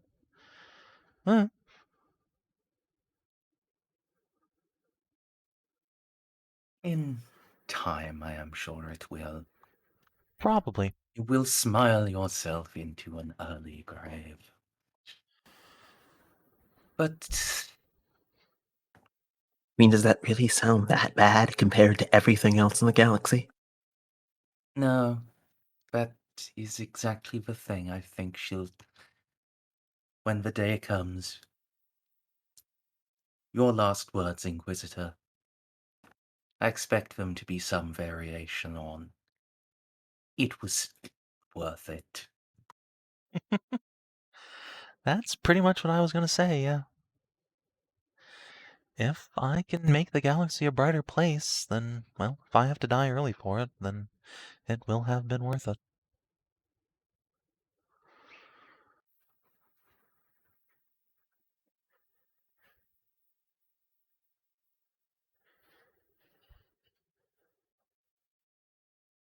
Yes.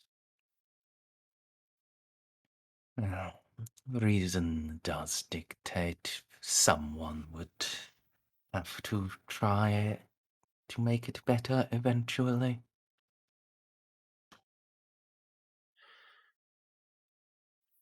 Hmm. It is still amusing to actually get to meet someone trying, and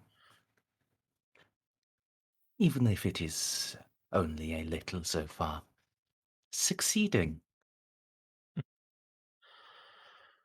Well, I've been very lucky and I've been surrounded by excellent friends. And add in a little of the Emperor's blessing, then that's a recipe for success, at least for now.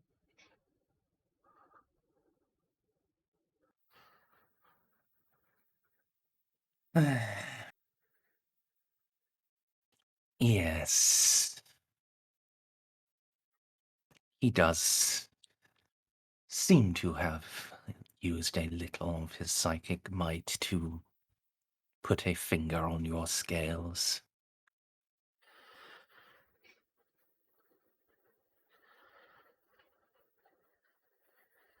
Juno will just nod along.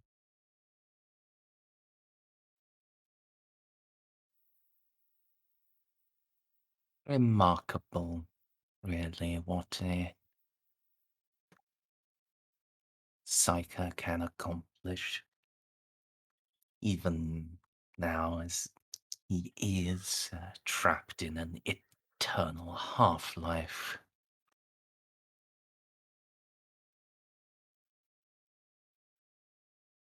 Yes, it really is remarkable. I do sometimes wonder if it's the 1,000+ souls a day, or if he really is just inherently the most powerful psyker in the galaxy. Or maybe both, I suppose. He certainly was the strongest I have ever encountered. You met him. Of course. I am an Archmagus Dominus. Well, I suppose back then the Magos pool was quite a bit smaller. And his legs worked. Hmm. Does that mean you were from Mars originally?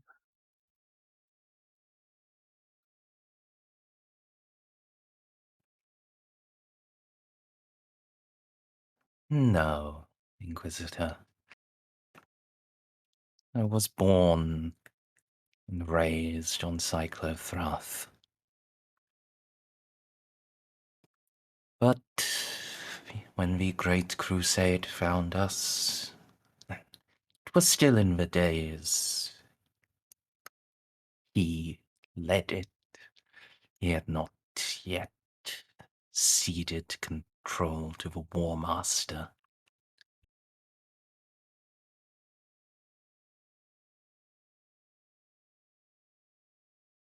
Well, I admit I burn with a fair amount of jealousy.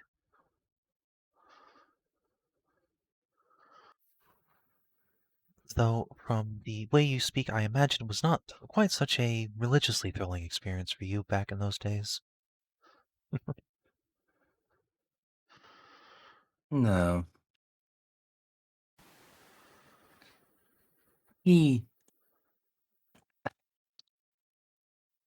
indulged the concept of being the Omnisire,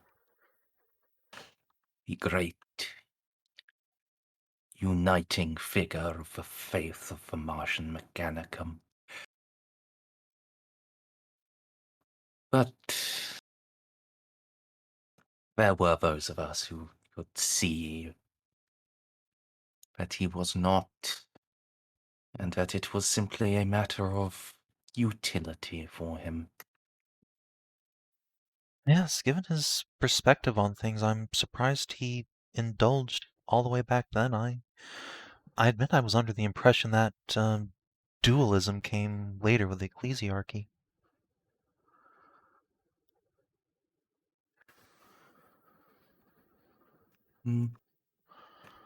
was an amusing hypocrisy. Denounce all faith, except this one that I can benefit from, and therefore indulge in it and help promulgate it. That do be how religious politics work. Yes, well, I suppose the Imperium wouldn't really have left the Sol system if it weren't for the Mechanicus, so it's an understandable compromise.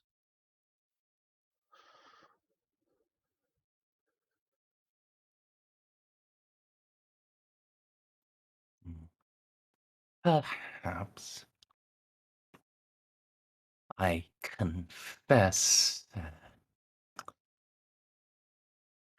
the geopolitics of the lead up to the Great Crusade is something I am not familiar with overmuch. I, after all, wasn't there. I mean, even a second-hand account's dramatically more recent than pretty much anything we have access to today.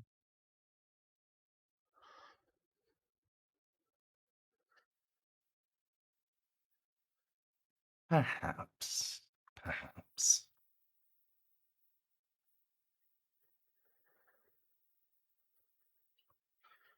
I imagine, though, some of the legionnaires would be willing to talk, if for nothing else than to hear the sound of their own voices. Oh, yeah. I was in a phone call with one that lasted at least half an hour. And he really did like the sound of his own voice. Hmm. And then we hit him with a shuttle, or tried to. I think they missed. I wasn't there, but obviously I was on the phone.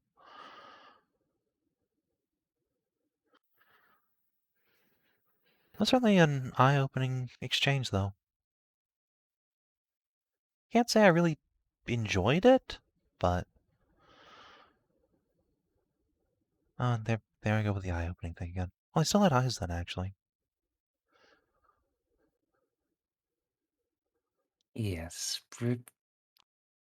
from what of your file that the Lord Tarif gave null access to,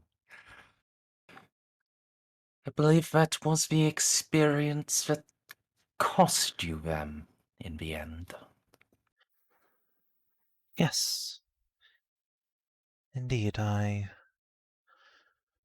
well, my friends are very adept at violence, but unfortunately a whole squad of Space Marines is beyond even us, and especially if one of them is a Chaos Sorcerer flinging weird abilities around with his giant magic sword. But, I mean, I would at least need surprise. yeah, I mean, you were there. It was a rough one. Okay, well, the me of now would need surprise. The me of then, well, the me of it didn't even have a chance. Yeah. Yeah, even Graves and Marco and Jeff. I'm just glad I was able to put Jeff back together afterwards. He deserved better.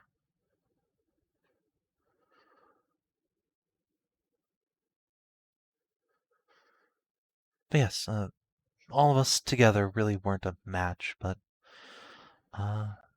I consider the eyes a very fair trade for the help we received, and not to mention everything that's happened after.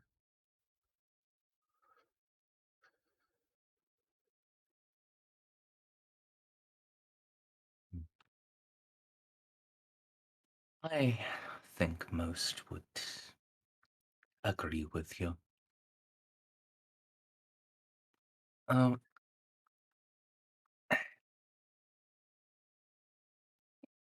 It does surprise me, even with my understanding of the martyrdom death cults that have arisen since. I am surprised you have never sought their replacement.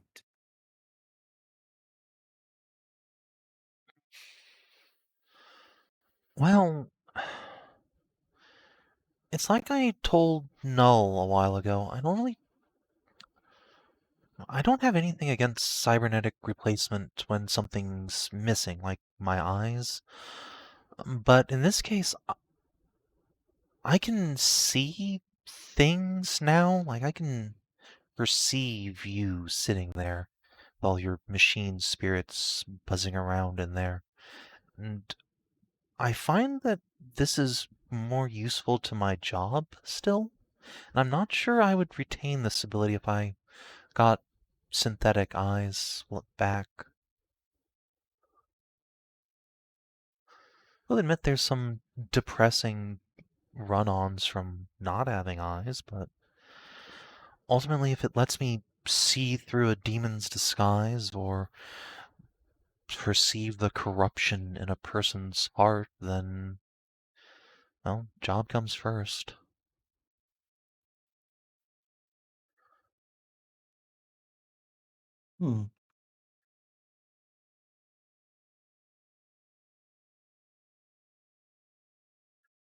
It makes sense, I suppose. Juno will lean in conspiratorially and add in, like, stage whispering.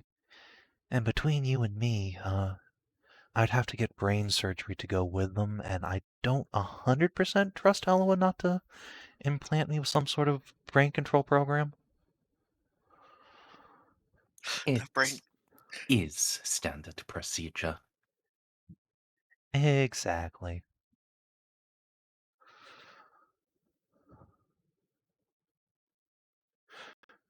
Somewhere off halfway across the subsector, Eloa's mad and doesn't know why.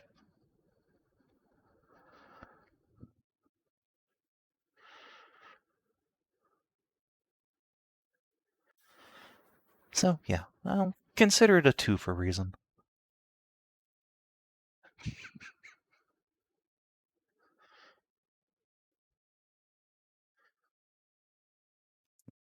Well, if it makes you feel any better,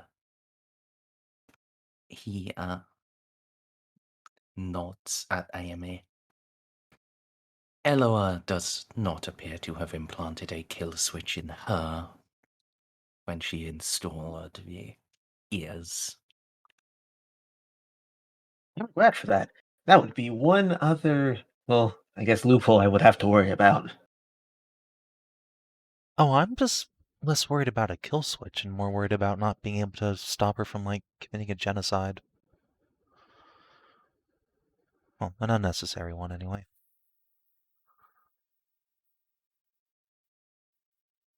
Yeah, that is the worry. Yeah, she's gotten a lot better over the last couple of years. She started out, like, she legitimately scared me sometimes. There was a point on Shindo, guys. I legitimately thought she was going to shoot me. I mean, to be fair, that would be standard Imperial protocol, it seems. If anything, it seems you made her nicer. Yeah, no, I'm very satisfied with how that worked out. There are definitely a lot of timelines where I just got shot and thrown in a ditch. And and Eloa nuked a neighborhood instead of letting me evacuate it. You would not have been thrown in a ditch. You would have been processed into nutrient paste. I mean, it was a radiation bomb, so... There are methods and degrees of acceptable threshold that I am sure Eloa could finagle. Yeah, that sounds about right. But luckily it didn't come to that.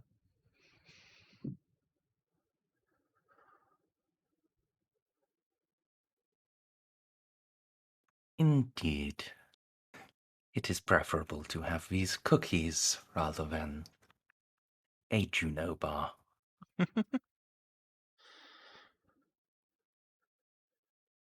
He has another cookie. I fucking Yes, Amy, you can have a cookie too. no. Sorry, I'm going to fucking. Give me a second. I'll be right back. Juno will pass Amy a cookie and then have a cookie herself.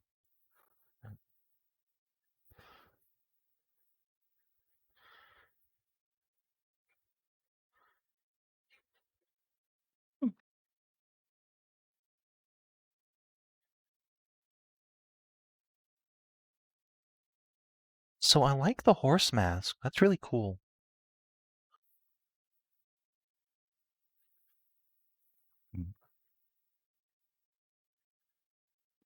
Thank you. At this point, it isn't really just a mask, it is a permanent installation.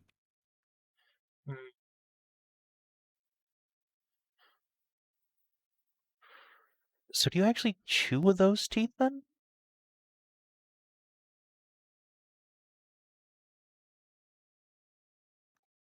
No. Yeah, Narcy's teeth are fake too. I think she has some sort of grinding press behind her in the throat. I guess that's more Sorry, utilitarian. I had ordered food. I don't even remember how long ago, and then forgot. Oh, Darkles. Wait, how long did you forget it? It's like been like 10, 20 minutes, so it's not that bad. Okay. Oh, that's not okay. bad. Yeah, that's fine. It's like certainly still edible, and it wasn't like cold outside. It's like Well, 70 there was outside. like that one time where you left your food outside and it froze. Yeah, no, it wasn't that. That was immediately where my brain went, so that's why I was just like, oh god damn it, not again. Yeah, no, but it's like, what, 60, 70 degrees up there still? Yeah. Yeah, it's fine. Yeah, right, still fine.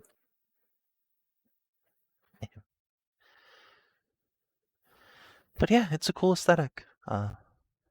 Same to you too, Reynold. I really like that sort of style of protruding beak helmet.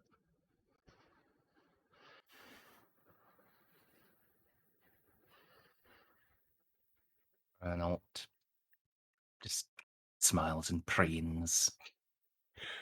It's strange actually seeing Renault's face. Didn't they bring beakies back too? No, not yet. You Oh, might be thinking of the new horse Heresy models. They're like fucking all beakies. oh, okay, never mind. Sorry. For some reason, I thought that like the beakies came back, but that's probably what I was thinking. Yeah, no Primaris beakies. There's rumors that there's going to be a Primaris like jump assault marine box set. Maybe they'll get some like call patterned beaky helmet. That'd be cool. Beakies are the superior aesthetic.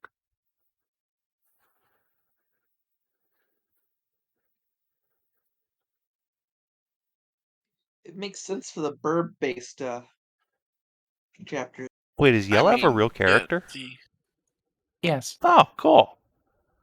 It was wasn't intentional at first. Then I was talking with Snips and we just discovered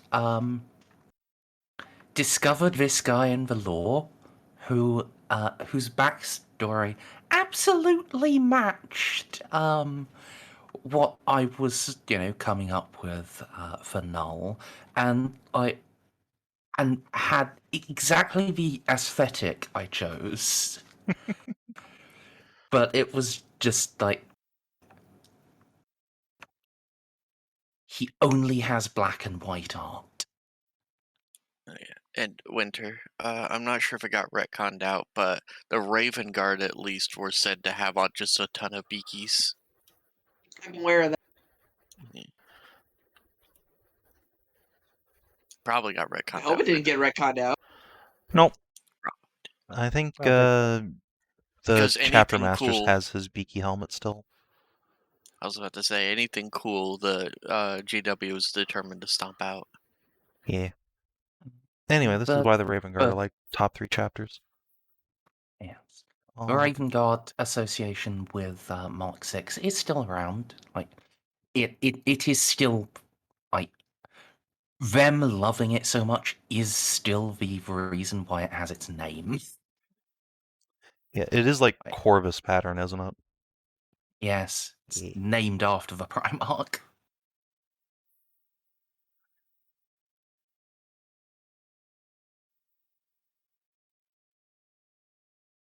Anyway, right. Where were we? I think I was just commenting on how much Juno liked his aesthetic. Oh, and yeah, you about the teeth and stuff. Yeah, and that was before, but yeah. You can just ask about the mask, because it's cool. So is that a cultural thing on Psychothrath then, or just your personal aesthetic?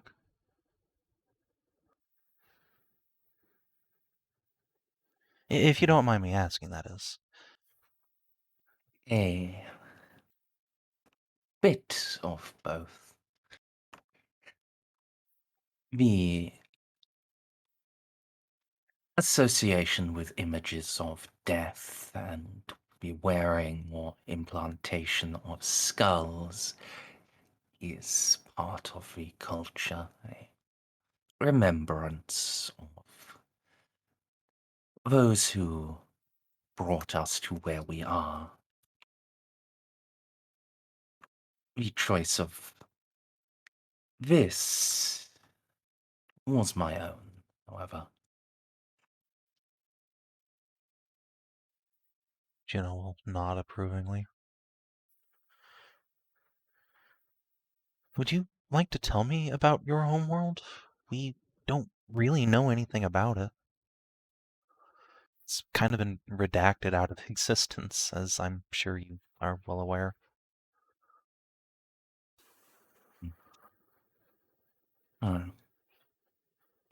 I believe it has more than been redacted. It has. It has physically removed itself from existence in this reality. I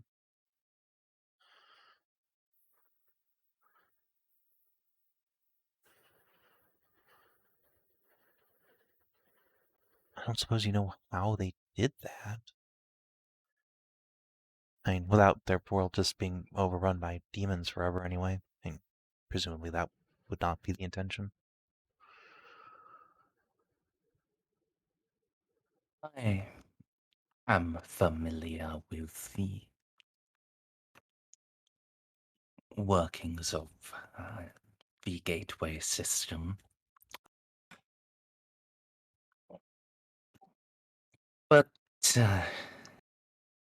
I hope you will pardon me that I am not inclined to share them. Oh, of course. Sorry, I didn't mean to try prying already.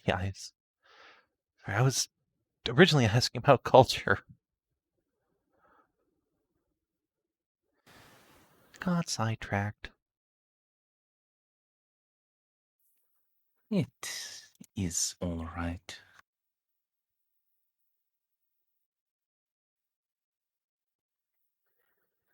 Out of character, it gives me a slight moment to quickly refresh myself.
How familiar are you, Inquisitor, with the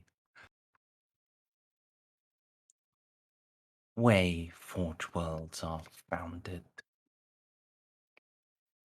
With their foundation? Not particularly. I don't think that really happens all that much these days. Indeed, it. Uh, uh, Back then,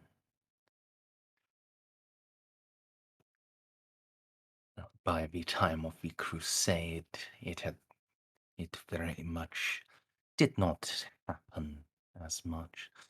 But I am speaking of even before then, when the first foundings happened. Each Forge World in those days, it was born from a colony ship sent by Mars. You are, I sincerely hope, familiar with the Age of Strife. Oh, yes. My world was also founded by a colony ship like that. Generation type off into the boonies. At least that's how most night worlds are.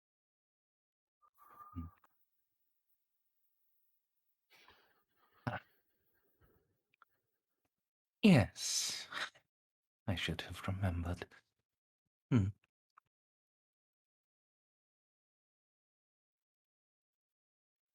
Yes.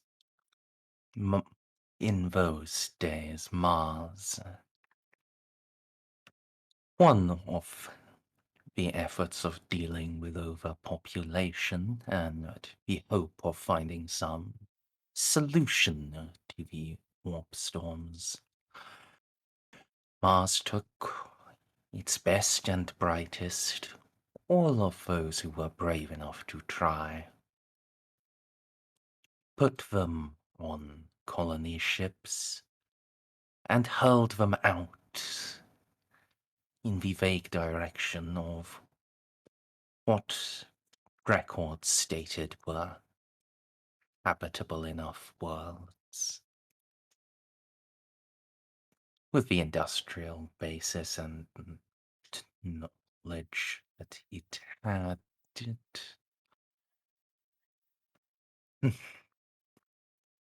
for them it was more achievable than,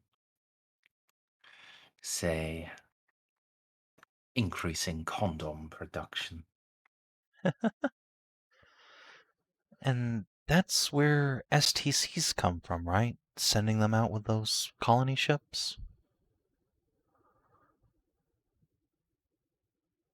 Most are from before, but essentially, yes. They were at the height of the golden age of mankind.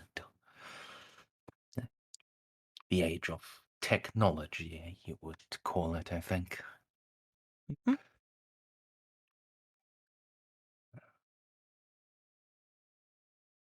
Those colony ships, those were more... Those were sent out from hope and with aims of discovery and happiness, whereas those of Mars were of grim necessity and desperation. Or at least, I think so. Again, I was not there.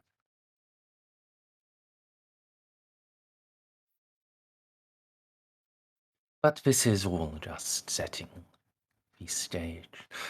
Because Cyclothrath, it was one of the last ships sent out, one of the last Forge Worlds founded in those early days.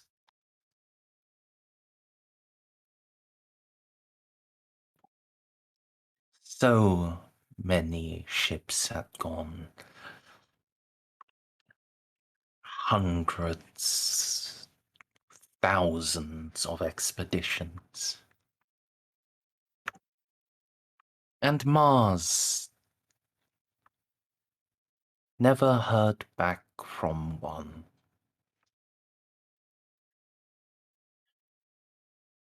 It's incredible that they keep sending them out, even then. It was the only way for them to... it was the only course they saw to take. Hmm. The only reason they stopped is that they finally ran out of navigators.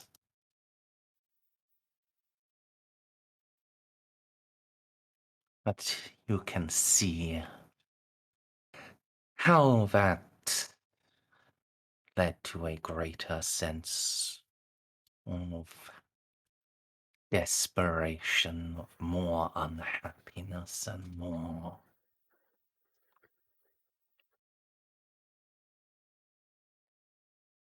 uncertainty. So when I- the ship... I don't mean to interrupt, but speaking of navigators, maybe you know actually, because this has been kind of bugging me forever. How did navigators navigate back before the whole Golden Throne thing? Was there still an Astronomicon or something? No. I believe they used points in nature as the initial frame of reference. But by my time, there were many warp buoys, little localized beacons, none as strong as the Emperor's Astronomicon, but fixed points that broadcast their own little light. So those early Martian ships were pretty much blind then.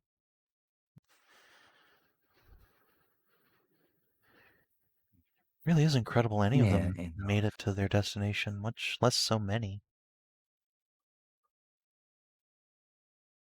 To tell you the truth, I am not sure if they did make it to their intended destinations.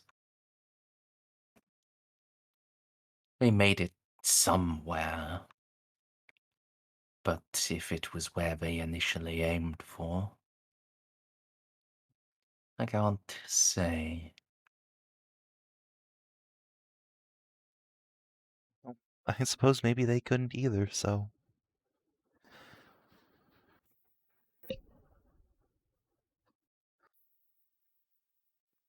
Indeed. But yes, carry on. Sorry for interrupting. You are forgiven. By the time the ship for Cyclothrath launched,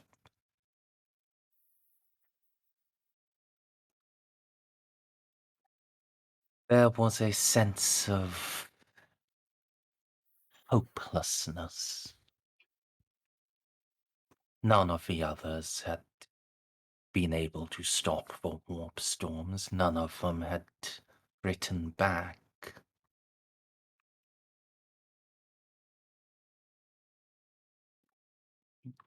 Was uncertain if they had arrived or if they had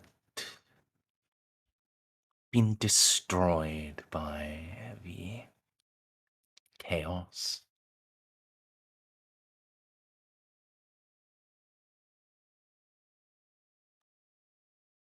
Some began to develop and by some I mean some individuals on Mars, began to develop a almost a fetish for death.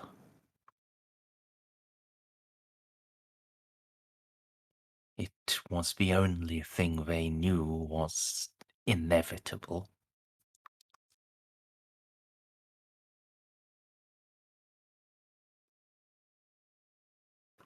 And it was almost to the point of worshipping it, their one certainty. One day, we are all going to die.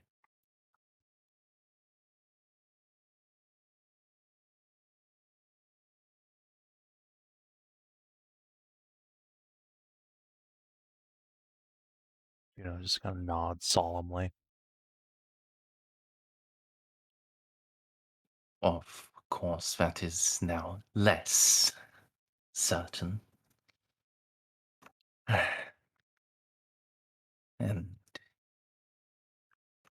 he nods at you, Juno. And death is perhaps not inevitable, perhaps not permanent anymore.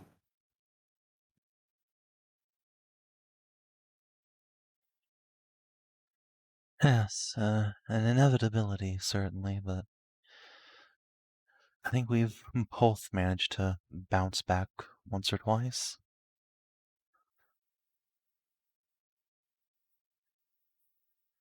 Many more than that, but yes.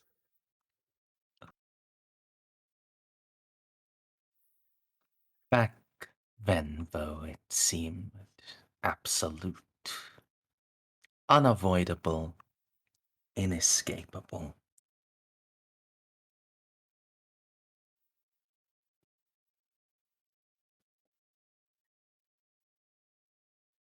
It did not.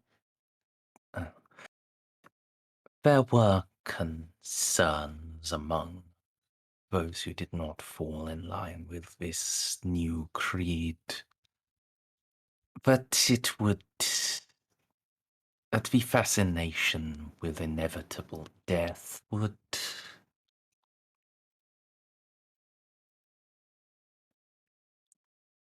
Progress to the point of a suicide cult.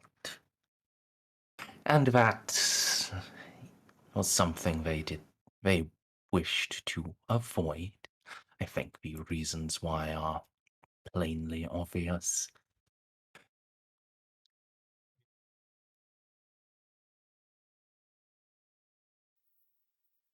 So many of those, instead of the best and brightest, they were taken for their beliefs and relationship with death, and they formed the seed for Cyclothrath. Fascinating. So your planet was basically founded by religious. I don't think refugee is quite the word, but an exclave. In essence, oh, I suppose religious is the most appropriate term for it. Spiritualistic?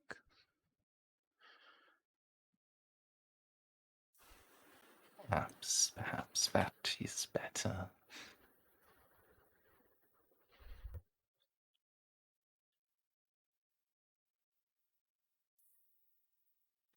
Yes. That is where it started. And then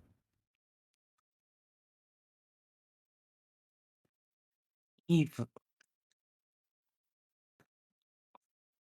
actually arriving, actually finding a planet, even one as difficult as Cyclothrath. That was a surge of hope.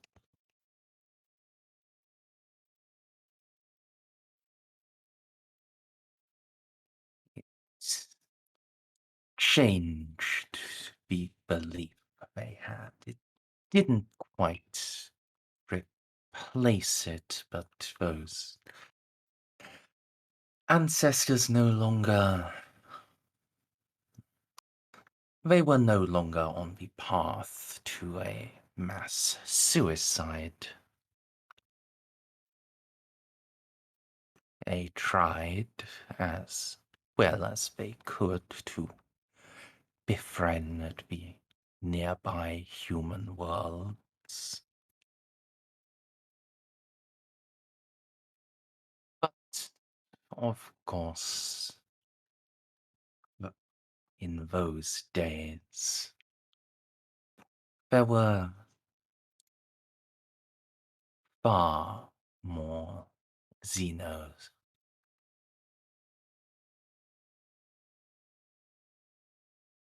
Far more aggressive. They attempted to enslave Cyclothrath.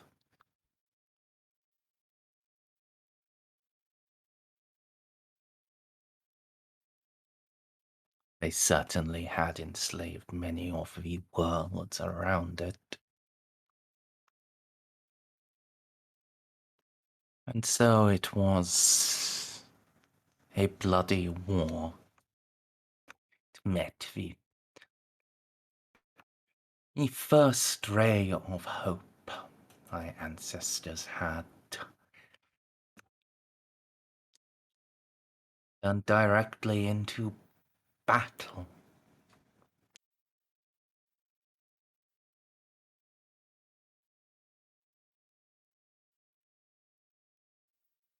We remained independent. Barely.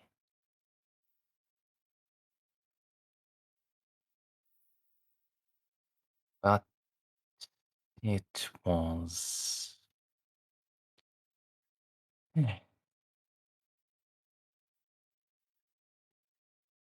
a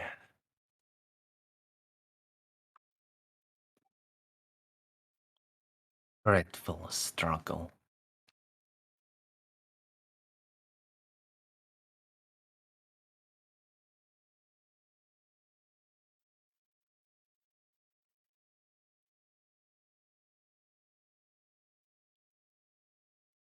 I imagine, especially without the full force of a Forge World, a new colony going to war is a risky proposition, but clearly your people not just survived, but thrived.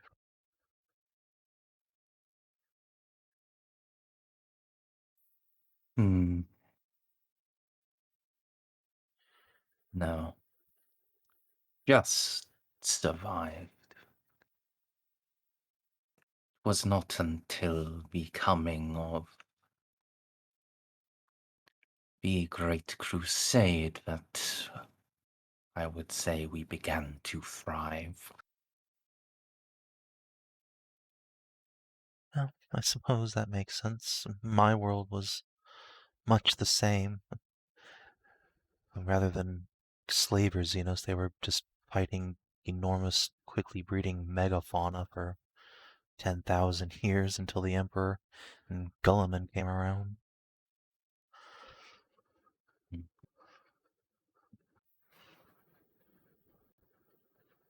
It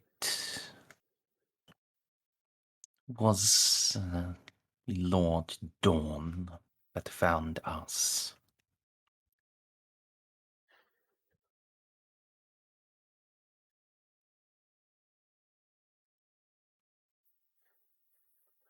A strange man, that one.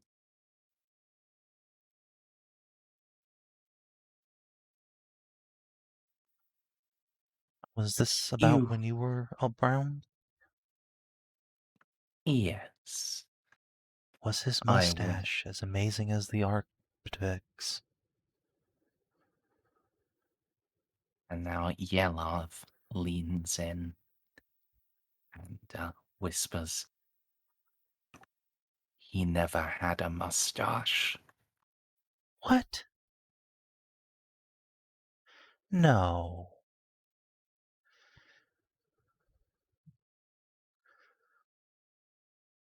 Yes. Utterly clean-shaven.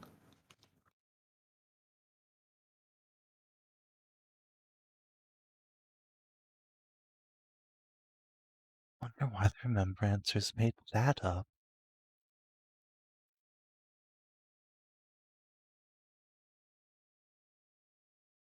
It makes him look more authoritative.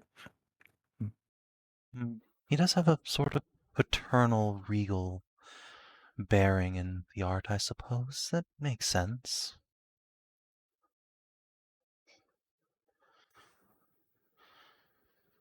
But yes, you were saying he was a strange man.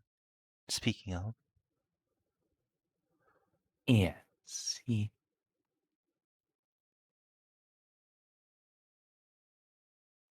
possessed at that point in time, an absolute sense of self-control.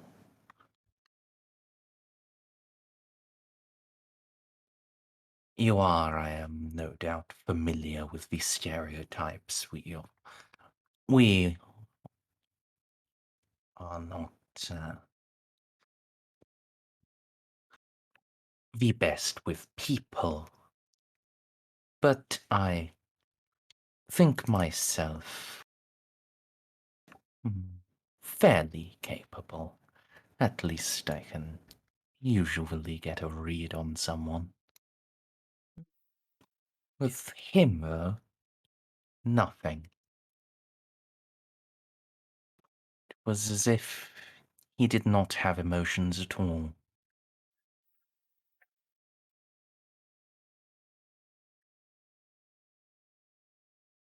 I suppose many Forge Worlds would find that admirable.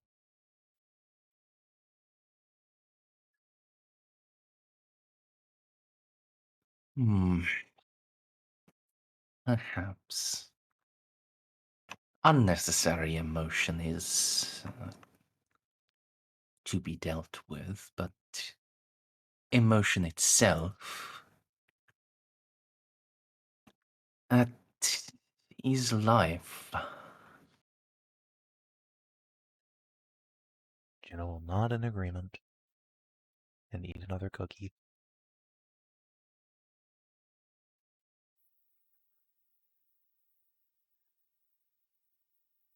Humanity is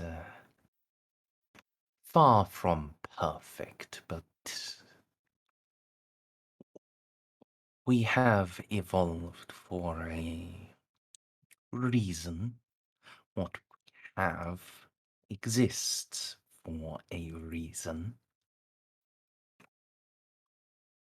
Condemning some of that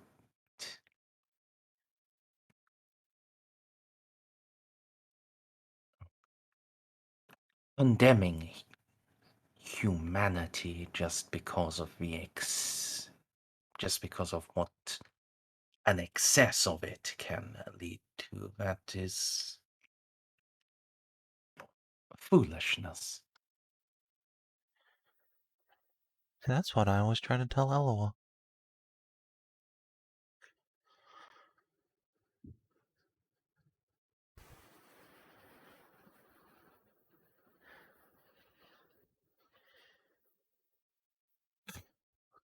He nods.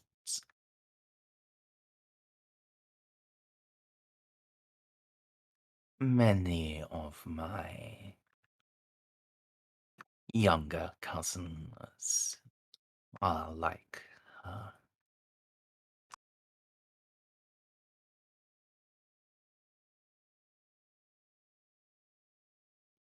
I do not regret the war, Inquisitor.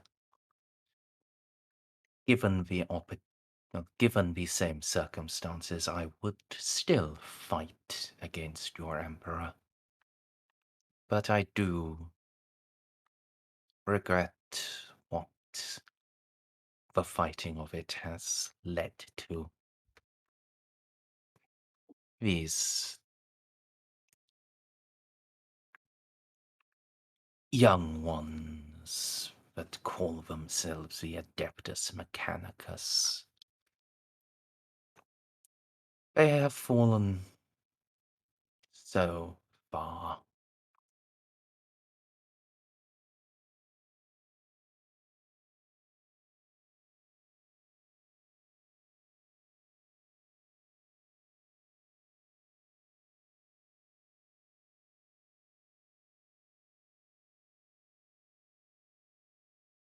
Kind of chew on that for a moment and nod along. It's certainly fascinating to hear the differences between your time and ours. Honestly had sort of been under the impression that there had been little change in the Mechanicus over all these centuries, millennia. If anything, now I'm just a little sad. Would have loved to have met a Mechanicum that valued humanity.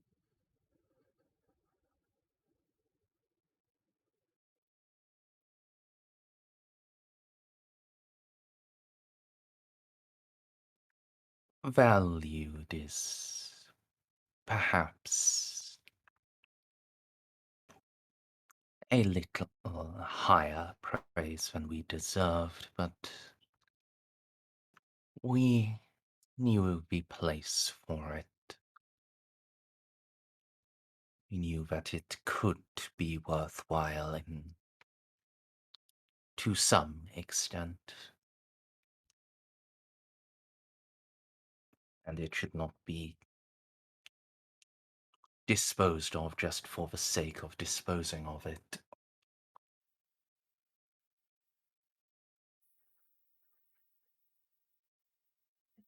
That is still a step up from where things are today.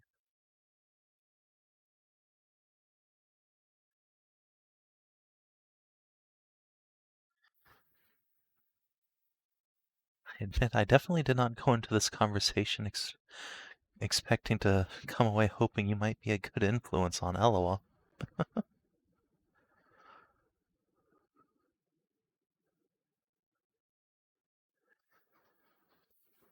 There is a fair chance that after an extended conversation with her, I would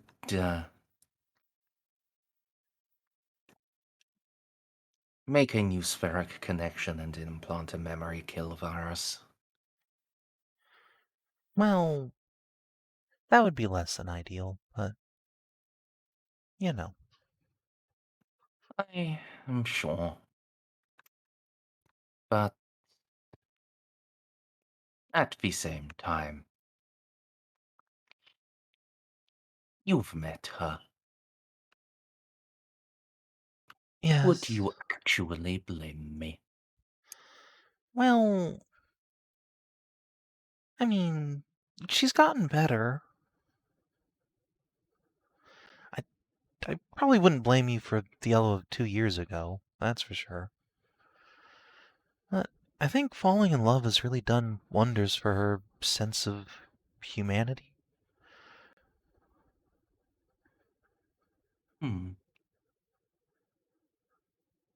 Yes. She is... Yes. How is Subject 7? She's hard to figure out, even for me, but she seems to be doing quite well, all things considered. She's, kind of vacillate for a moment, waving side to side. Happy, I think. No, more than think, I know. Which is a lot better than I thought either of them could be doing in this world of ours. It's really lovely to see.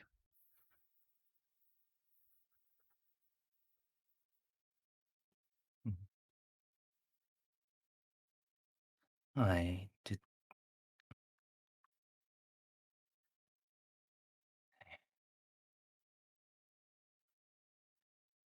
We never meant for her to have the capability of being happy. The Harlequin was not supposed to be the dominant side. Yes, I gathered that she's... Well, I don't know if I'd say a failure, but she certainly didn't turn out as intended. And she's certainly very effective at what she does.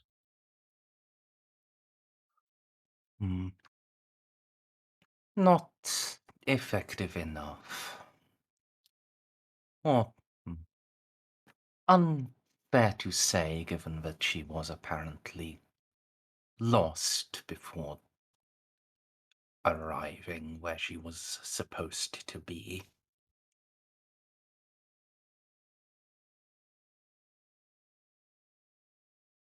Well, you'll be happy to know that her combat performance has been exceptional.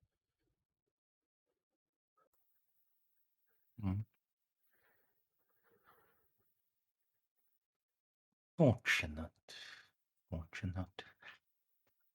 Not overly surprising, but I am pleased. Was she a product you worked on personally, or something Indeed. secondhand? I was one of those who contributed to the program, yes.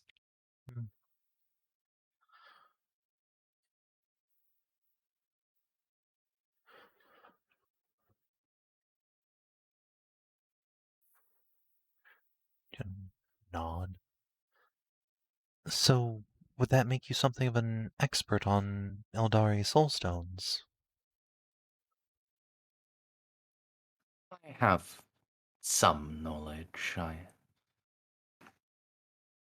could not factually call myself an expert in that field, but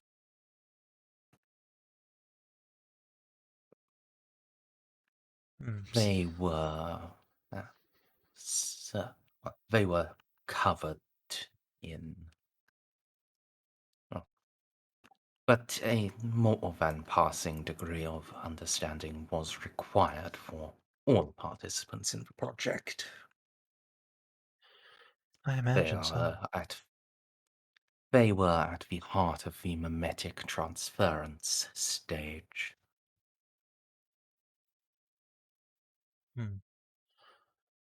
So would you have then been more concerned with the artificial body, or perhaps her programming?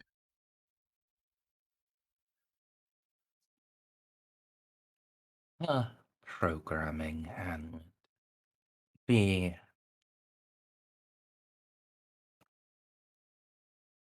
absorption aspect of her body.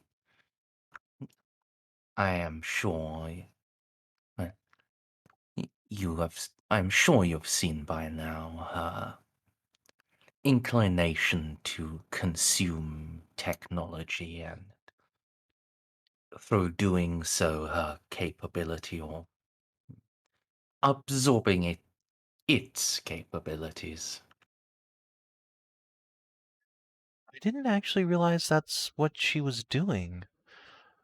Mostly because she eats rocks sometimes, too.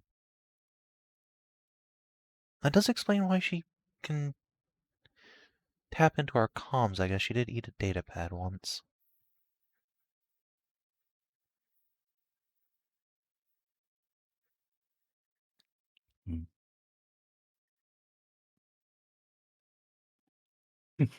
Should feed her a shield belt.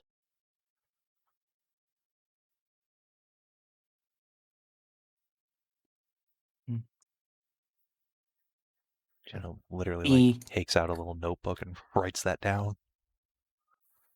Be careful with that.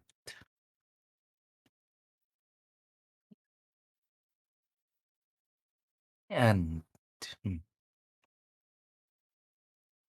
do not feed her a displacer field.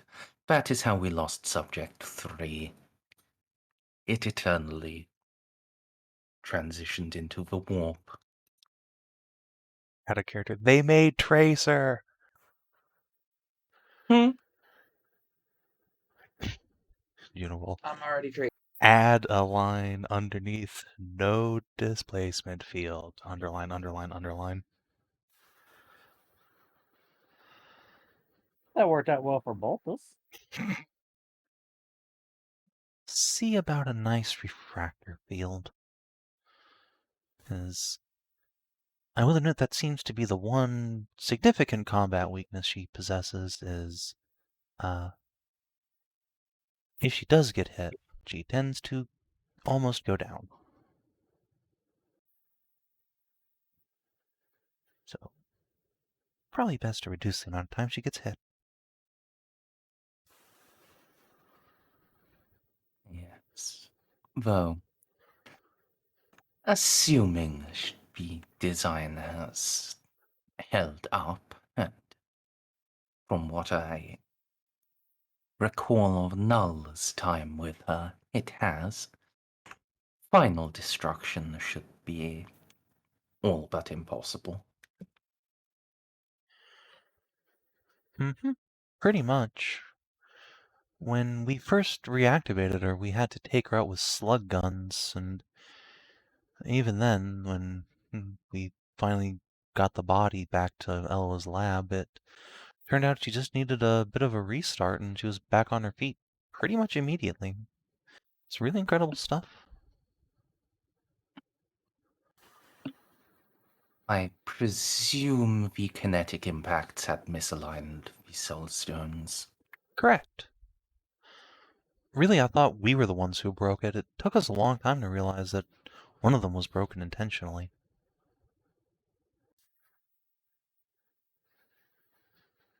Yes. The connection to the Dark Prince is something I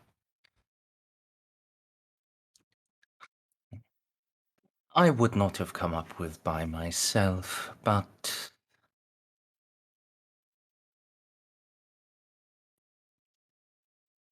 his supremacy is inspired at times. When you say his supremacy, are you referring to the first serpent? No, the last cyclone. Ah,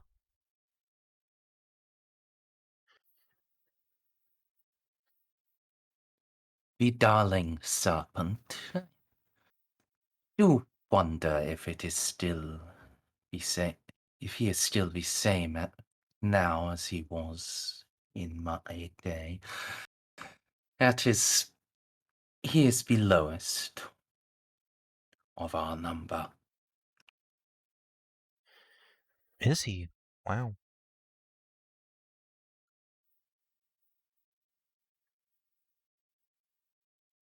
Well, for being the lowest on the totem pole, he's certainly made an impact.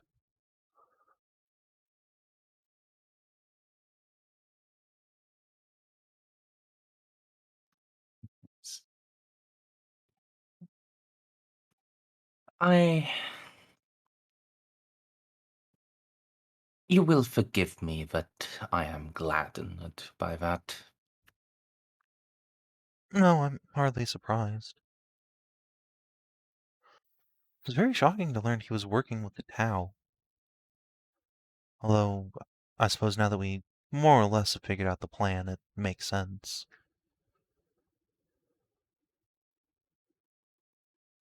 Have you?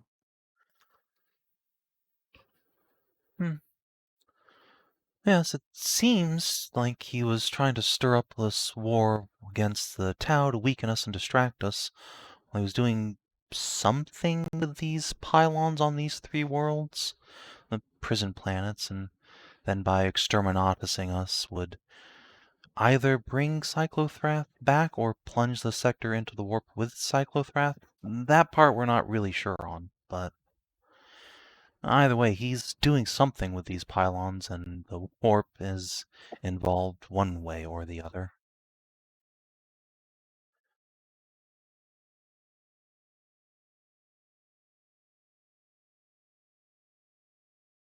Hmm.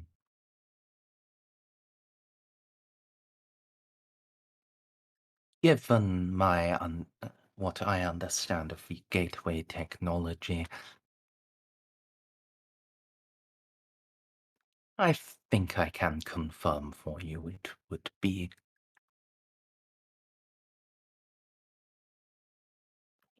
be bringing the entire sector into the warp, or otherwise opening a rift across it. Yeah, that was kind of what I was afraid of. Hence why I sort of assumed that would be the case. That's pretty bad.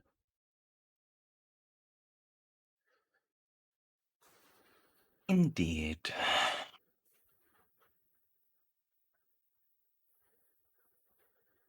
The warp is not something one should traffic with lightly.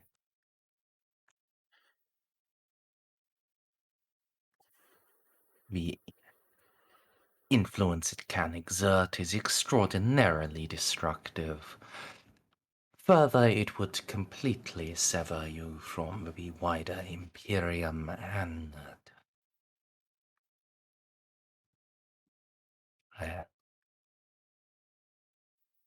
now is not a time where that is something you would want more, but normally not wanting it, I mean. Yes, we're already on the verge of being cut off from half the Imperium, it seems.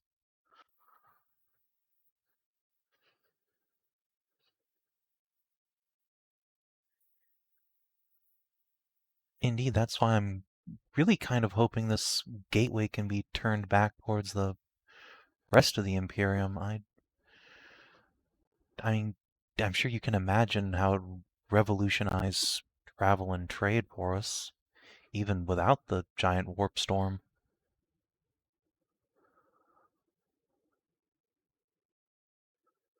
Imagine having a corridor right from here to Terra. Its realignment would be possible. It would, however, be a time-consuming and costly process.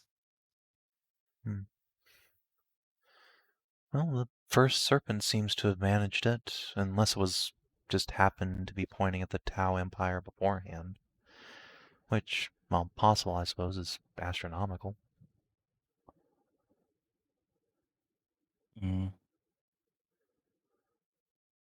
We pointed it at an area of space beyond the limits of the Imperium with no spacefaring Xenos in the vicinity. It is possible that the town arose there, but uncertain. I'd say borderline unlikely. The Tau Imperium is right in the middle of Segmentum Ultima. It's practically on the border of Greater Ultramar.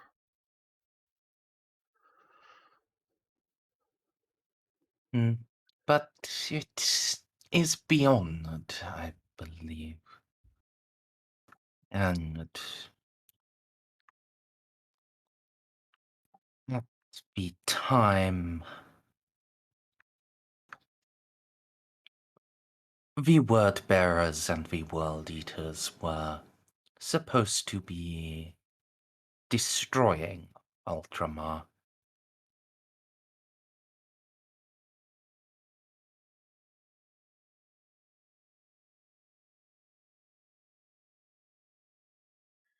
Hmm.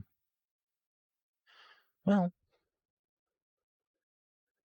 I am, as a citizen of Outer Ultramar, I am, somewhat glad they did not. But that does make sense for the gate's alignment, I suppose. We were meaning to send reinforcements there.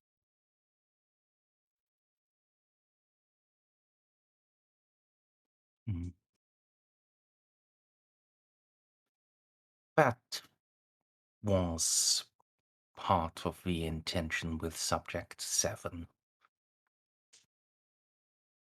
She was meant to go to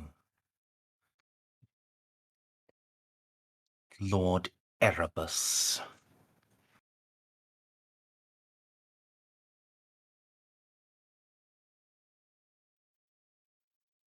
And let me just have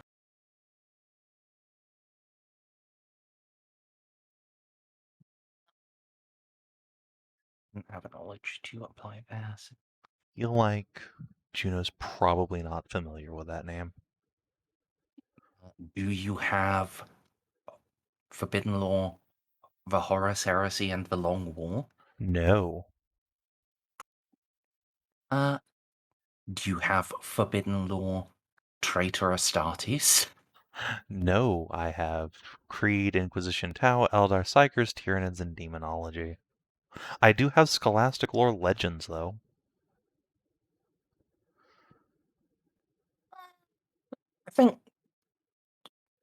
Demonology or Scholastic Legend could get you something. It'd be like a -30 though, so. Worth a shot. Ah! All right. Erebus, the father of treachery.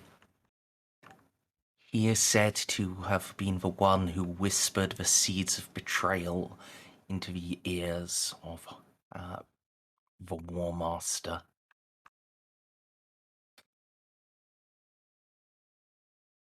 Once first chaplain of the Word Bearers, his name is reviled wherever it is spoken.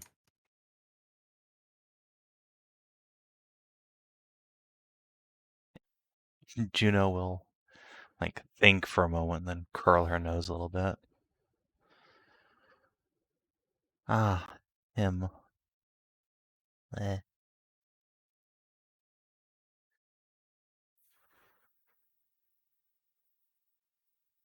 Indeed, not the most pleasant of men, but competent, capable, and who knew the point of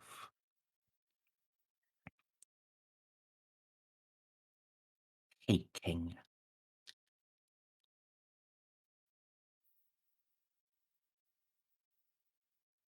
When action called, he stepped up.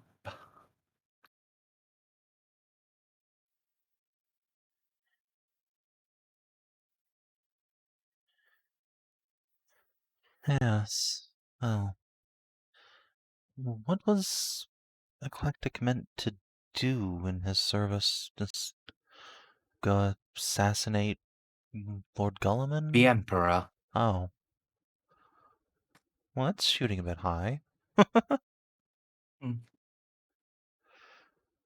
That is why we installed. We made sure she was capable of utilizing any technology she consumed.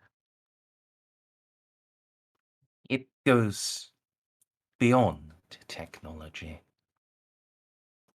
And he will turn and look at Amy's sword. Sword. For example, if she ate that blade, all of its properties would become inherent to her. Why would he eat Calamitous? It's such a beautiful sword. It is a fine weapon, but an infiltration unit with its capabilities. Someone who can make a sword out of their own fingertips. Prefer not to eat my sword. Is, Good friend. is Eclectic capable of doing the same to people?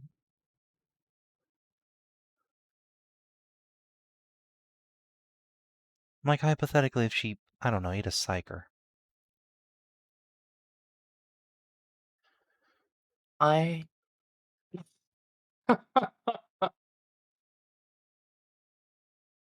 We should have thought of that. We should have tested it. We know she is capable of absorbing warp properties from objects. It follows that she would be able to do so to a humanoid. But we never tested that. We never tried it. It simply did not occur to us to have her cannibalize humans.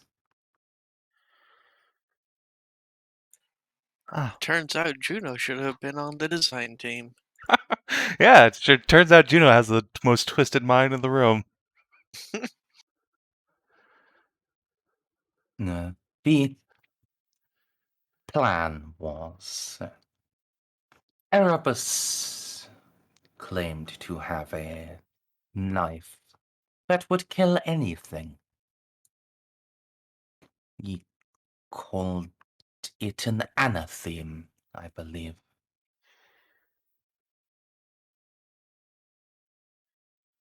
Eclectic would absorb it,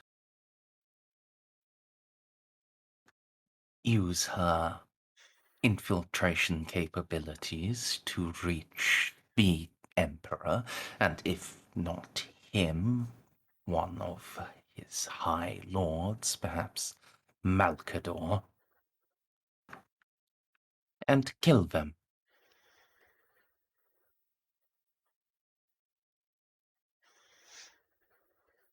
Of course, she never arrived.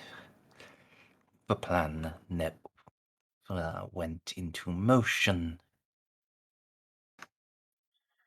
And so your Imperium still exists, the Emperor. I would not call him alive as he is, but he still continues. he exists.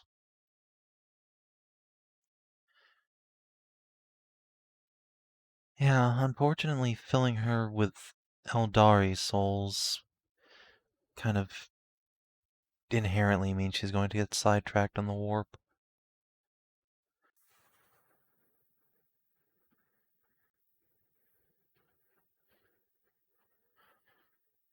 I don't know if you read the report about how we found her, but she was just covered in brains. It was the most disgusting thing. That's a good thing that I had a Gatling gun in that adventure. Yeah. Yes. The soul of the Grail Dark found her then. Yes, and haunted the cargo ship she was on for, oh, I guess it really was 10,000 years.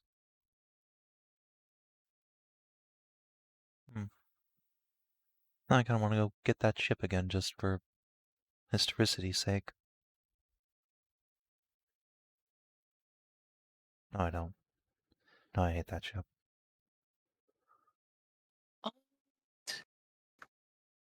You don't want to get the hungering pauper back? Come on. No. That ship is cursed to fuck. I mean, yes. Look, as much as it has a special place in Juno's heart for being her first command, it's a special place in hell.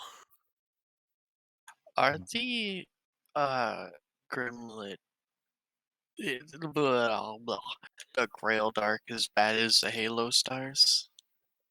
If you're on that ship, it sure shit is. It's not quite Halo Stars level, but it's pretty close. Okay.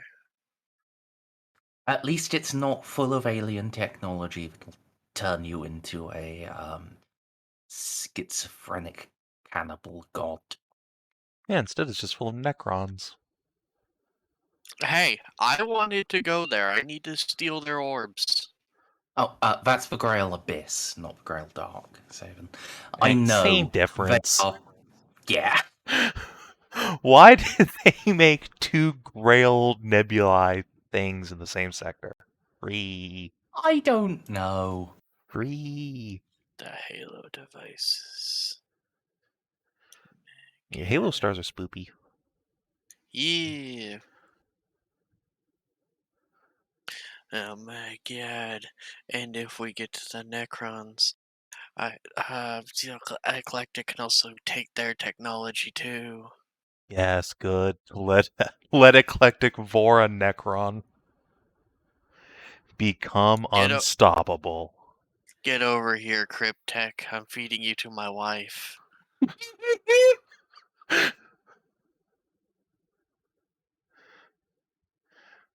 Fuck, what's that meme comic with the skeleton in the bag? Just that, but eclectic.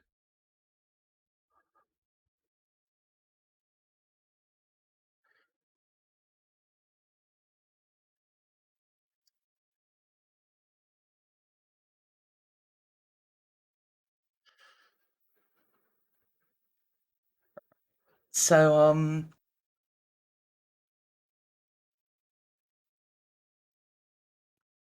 I've sort of lost where we were in character. We were also talking about eclectic boring things. Just psychers. Just now Juno has it in her mind. What if Eclectic was gonna eat the Emperor? Oh my god. And she's gonna keep that particular train of thought to herself. But yeah, Eloa was chuckling about not having thought of that. Yes, and well, I think as well he had gone into like what the actual plan Yes, was. the anatheme and going to kill the Emperor. Or Malkador. The hero. Legally obligated to add that on. Yeah. Oh. So was Eclectic the only one you had, or was there like a production run of them?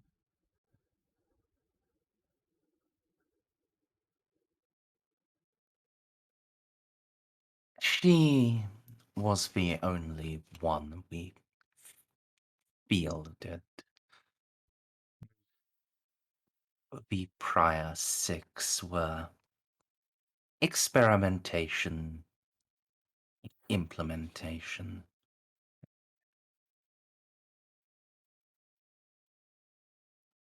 Establishing what could and could not be done.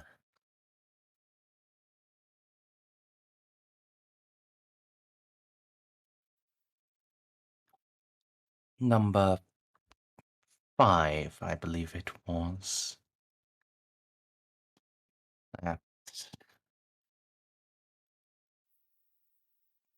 We tried to force one personality to be dominant.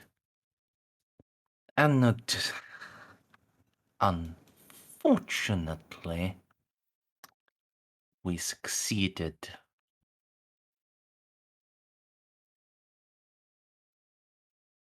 We succeeded a little more than we intended to. As I understand it, it is still, to this day, screaming in its cell back on Cyclothrath. Oh, that's grim.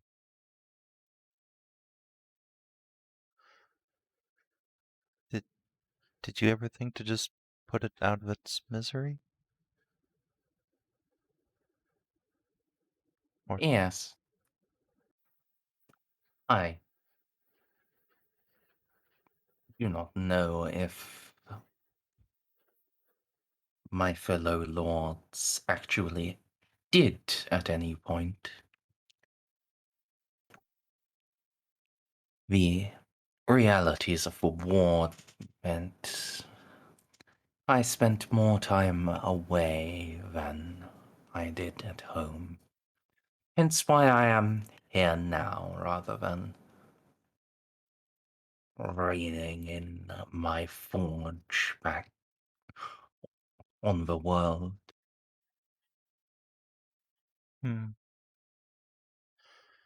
Well, circumstances aside, I'm happy to have you. You are a most fascinating conversation partner.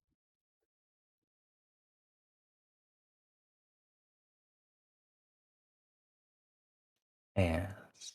Well, I think you will find most people are reasonable conversation partners if you loom at them with a quartet of Astartes and remove their methods of defending themselves against them.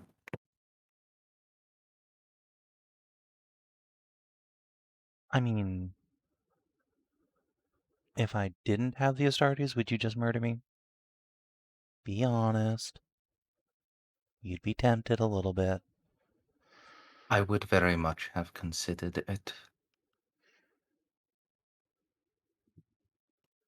No, that is unfair. I absolutely would have done. I would have melted you into a little puddle before giving you a chance to even speak. And then I would have attempted to take over this ship and to go back home. Well, I'll make you a deal, Yelav.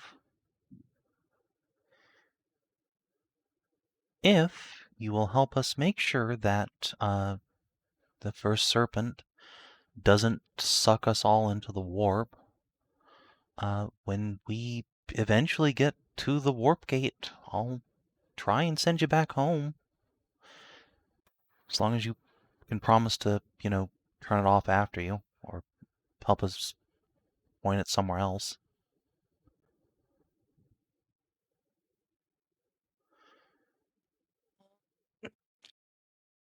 Question. Mhm. Are you lying to him? No. If he will go peacefully back and then close the door behind himself, so Cyclothrath doesn't pour out and conquer the galaxy. Yeah, Juno's happy to send him back and see any reason to imprison him forever. Weird. I had presumed you were in alignment with Eloa on this. Well, I know she has already made preparations for the destruction of my home. so here's the deal.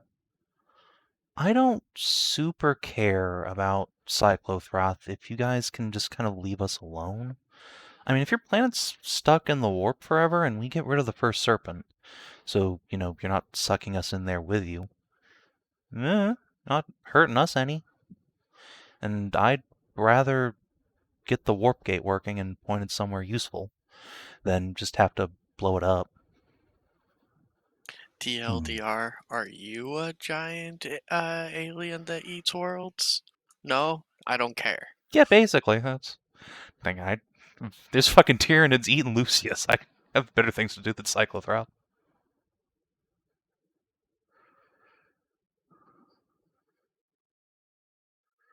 Hmm. I'm gonna be honest, I can't just have Cyclopath pouring, like, Chaos Titan legions out. I mean, you guys did sort of betray the Imperium, and while I can understand really not liking the Imperium, I mean, we do have the Tau and the Eldar, and plenty of traitors. The whole Chaos thing I can't have in my sector. This is my home. But if you'll close the door behind yourself and just stay there with your friends, eh. Hmm.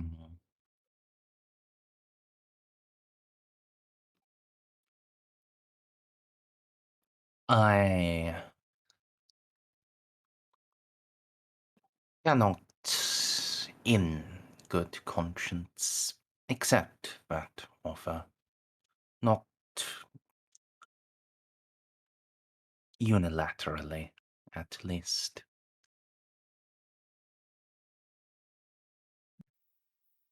That's fair, I suppose. Do you think that's something the Cyclone Lords together would at least table?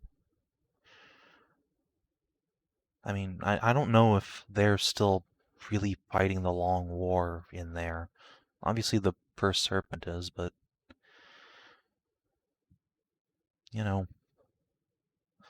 I'd rather just not deal with you, if that makes sense. Mm. I would be surprised if it was not put forth for full consideration and a vote of the synod. However,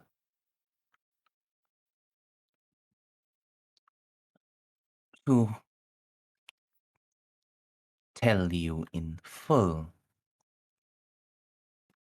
I would require the use of an astropath.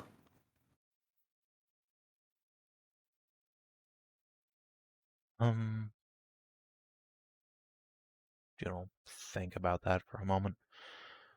I mean, I'm sure you're aware of the issues astropaths are having. If you're comfortable giving your message to the Grand Master, he's actually the only reliable means of interstellar communication we have. It is not simply a message, Inquisitor. It is...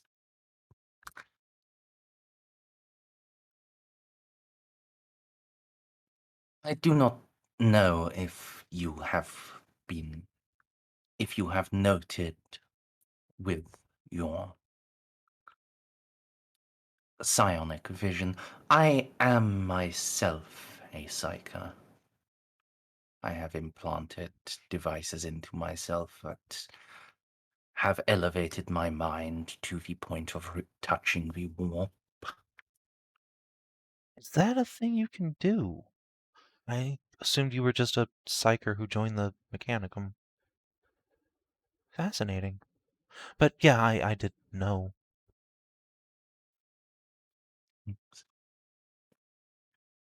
One of the abilities I possess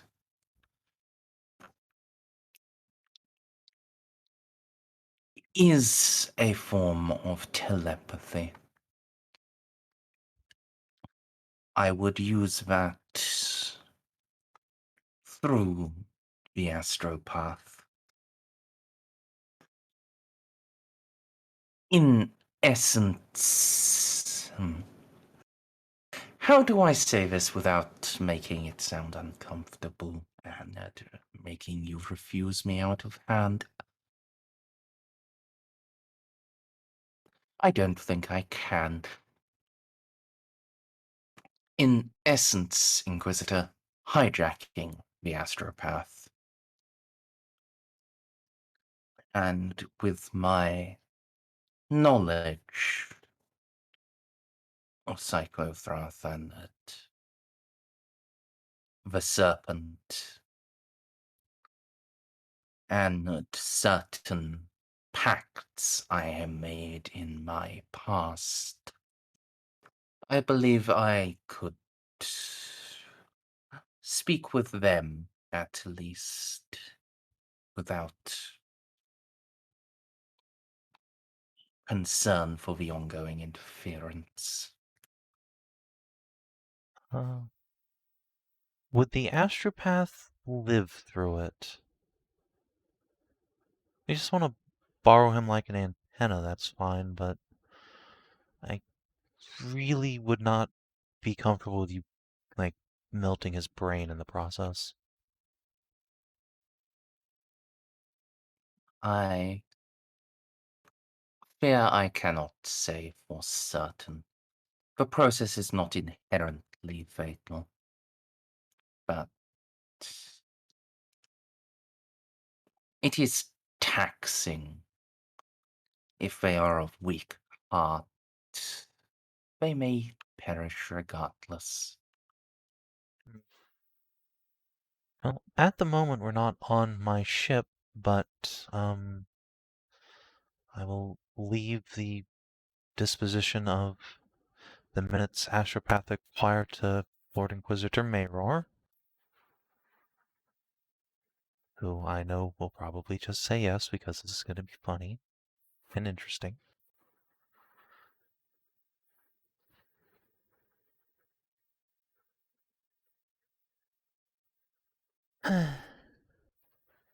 Or just put the responsibility back on me, I guess. Alright.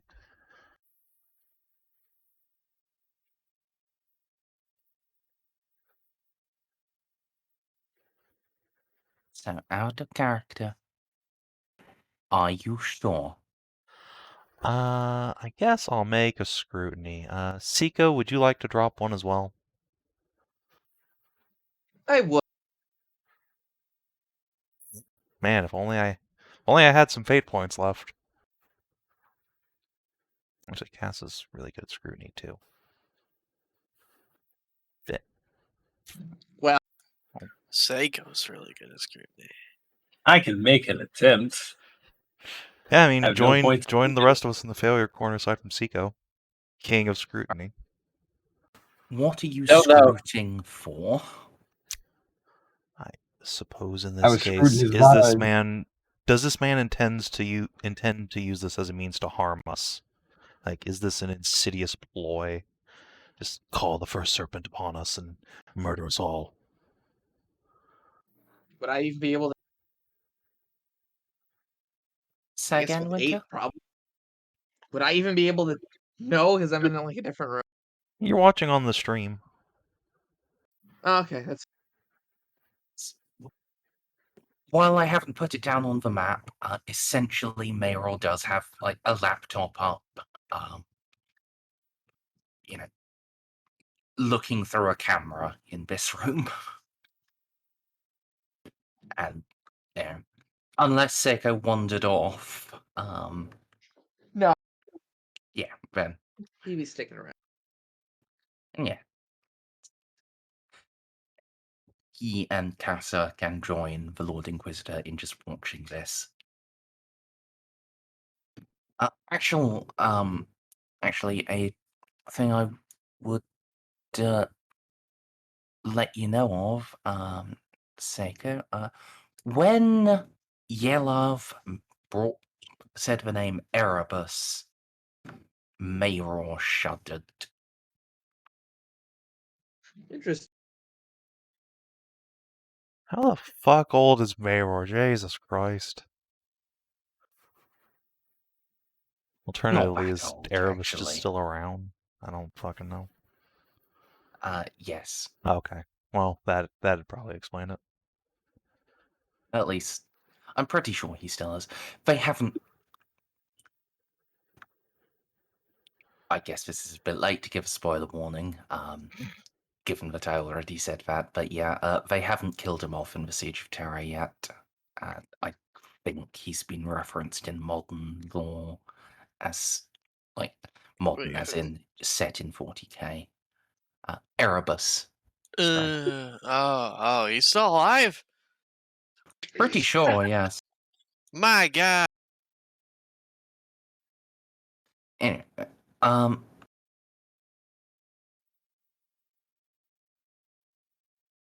Yelov, he seems interested and willing to go with this. You detect no, there's nothing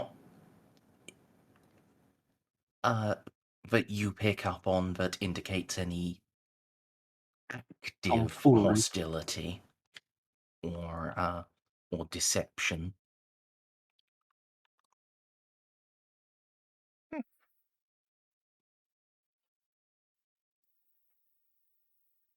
Well, he seems on the up and up. Yeah, if Ceiko, voxes that to Juno, she'll nod along. Alright. Let's do it, I suppose. Who knows, maybe in this one small corner of the galaxy we can put an end to the long war.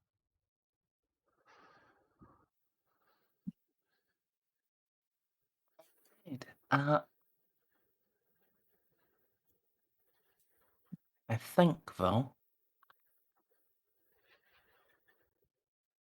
that conversation will be a next session thing. Okay. Yes. As it is coming up on 4 a.m.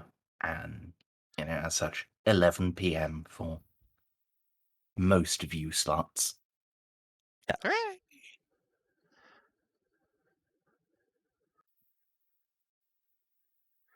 Yeah, I think that went pretty well. We finally he's not a MacGuffin. What's it called? Oh, we finally fired Chekhov's gun. Yeah. At least one of them. We've had this one for a while. He's a lovely chap. A What is lovely he? chap that wanted to turn you into a puddle. Listen, I mean, listen. The first time we met Jocks, the very first thing this motherfucker did was try to squish my head into paste, and now he's like my best buddy. No. It was much more painless. He tried to snap your neck. Okay, fine. Still, he had his hands on my head and was gonna, He's dispatch gonna me. tell you about the rabbits. Yeah, just gonna no hard feelings. Yes. Yeah. Everything's fine. I mean, hey, the first time we met Mayror, you know who the first person Mayror ever attacked in our party was? It was fucking me. I think you were up front. No, he charged. I was on the flank. No, it was because you were a fuck. You. I called him a fuckboy. You have medic stuff, and yes, you called him a fuckboy. And then he almost got killed in the first round. Yeah, Graves just about annihilated him. Out between Graves and then barely dodging a melt-a-blast. Yep. So yeah, Well, he didn't dodge the melt-a-blast the first time. He just rerolled because he has infinite rerolls. No. Infinite. Only has 5. He has about as many rerolls as you do, Eloa. No. Infinite.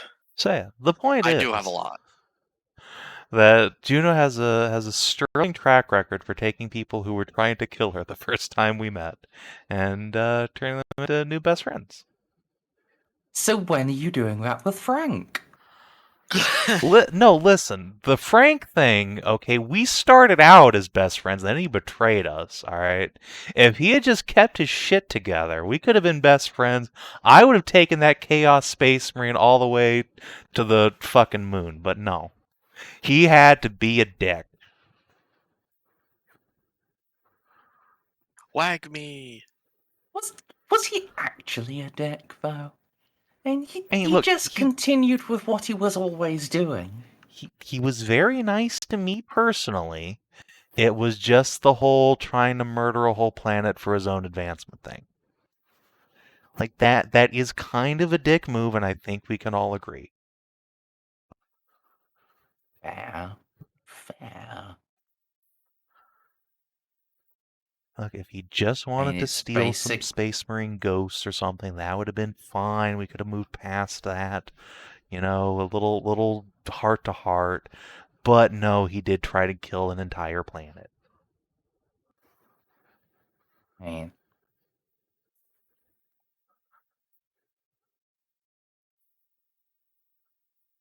Let's be fair here.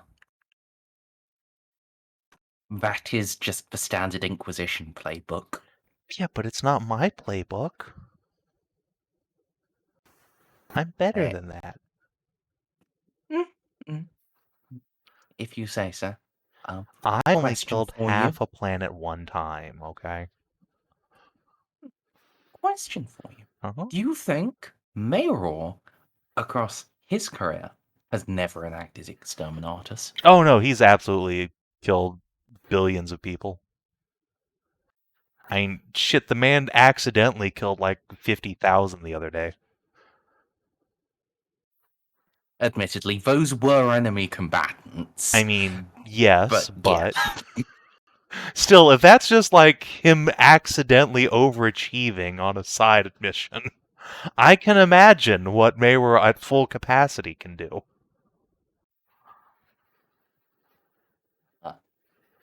Yeah, his arm chopped off by an old man. I mean, yes, but... Right, well, let's do XP. Yeah. I don't think you explored a new and interesting location. Actually, we've never really been on Mayor's ship for any extended period of time, or ever, really. Is it interesting? I mean, yeah, I've never seen a cryo bay before. Fair. Did you uncover any truth about the Gothic sector? Yeah, I mean, we have Captain Lore Dump right here. Oh, actually, one thing Captain Lore Dump. before we continue XP, since I should have done this when he first said he was, an Archmagus Dominus. Cassa can redo her Forbidden Law. It's only a -20 now. Okay. You know what? Let's re-roll, because she has fate points. Buy-in.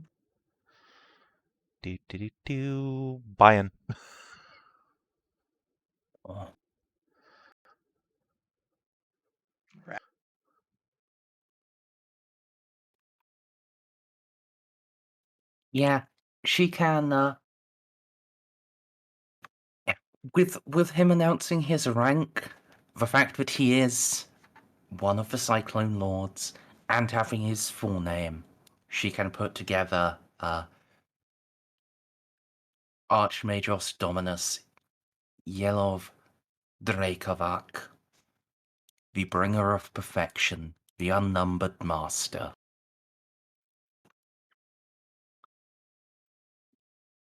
The Lord of Night House Atrax, Supreme Warlord of Cyclothrath, Bane of Mazoa.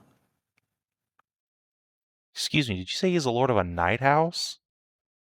Yes. Okay, hold on. New best friend.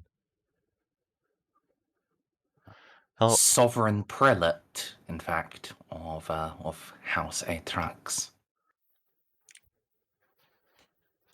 This man,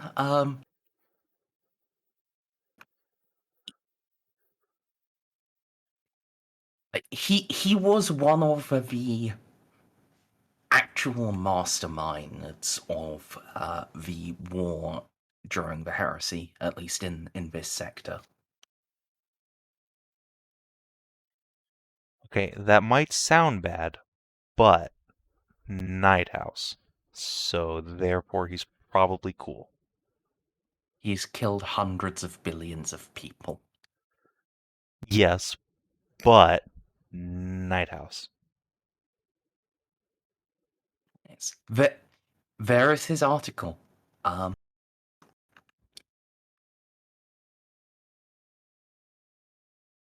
these advertisements. He killed many, many solar auxilia.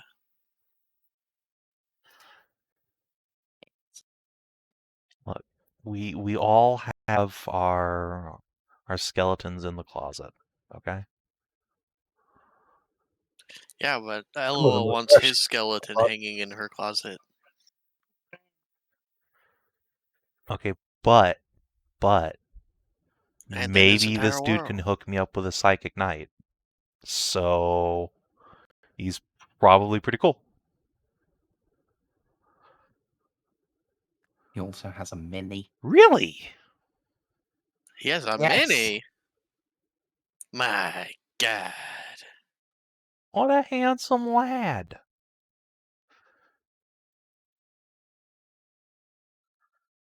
I love his dreadlocks. Does he have those, like, right now?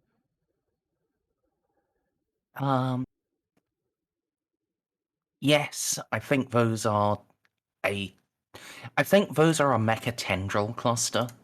But just happen to look like dreadlocks. But yes, he has many mecha tendrils. Neat. Gotta love the Mechanicus who have style. Exactly. Alright. Sorry, Maywar. Move the fuck over. This is my new favorite NPC. I still like Mayror better. Yeah, I mean, yeah. Uncle Shitpost. Kooky Uncle Shitpost. He is Uncle.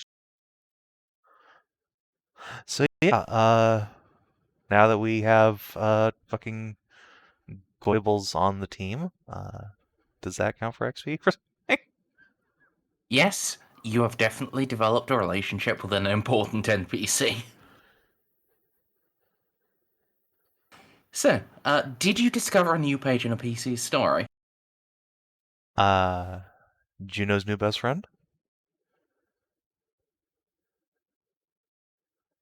Is he actually? I mean, okay, let me rephrase that. Juno's new desire to try and, in some small, tiny way, end the long war between this Forge world and the Imperium and let them go away forever.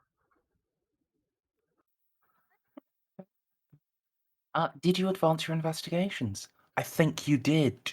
I think you did quite a lot. Yeah. All right. 250 XP. Nice. We did it, guys. You're doing this. 36,550. Yes. And no one voted no, so I guess I do get to retrain. Hooray.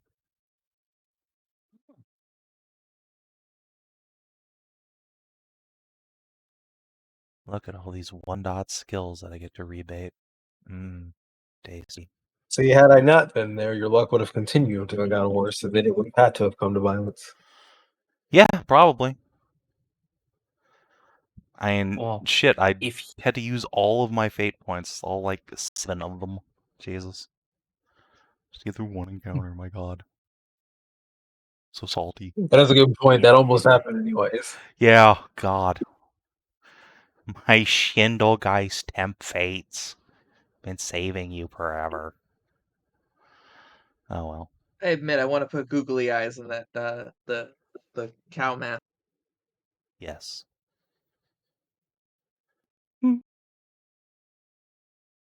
Yeah, I kind of want to tweak the exorcism mechanics, but I'm also not sure what to do instead of how it currently is, because, like, they're kind of... Yeah, they're pretty bad. Yeah! I kind of think... I certainly did not feel like they were good. I think them being an opposed roll is what makes it, like, almost impossible. Like, I have very high willpower, and, like, a plus 60, and I struggled against that little shitbag demon. I think maybe, like, using the demon's willpower bonus as a penalty to the exorcist's willpower, maybe, would be more fair. I'll think on it. But yeah, as it stands right now, it is almost impossible against even like a mediocre demon, which is pretty rough.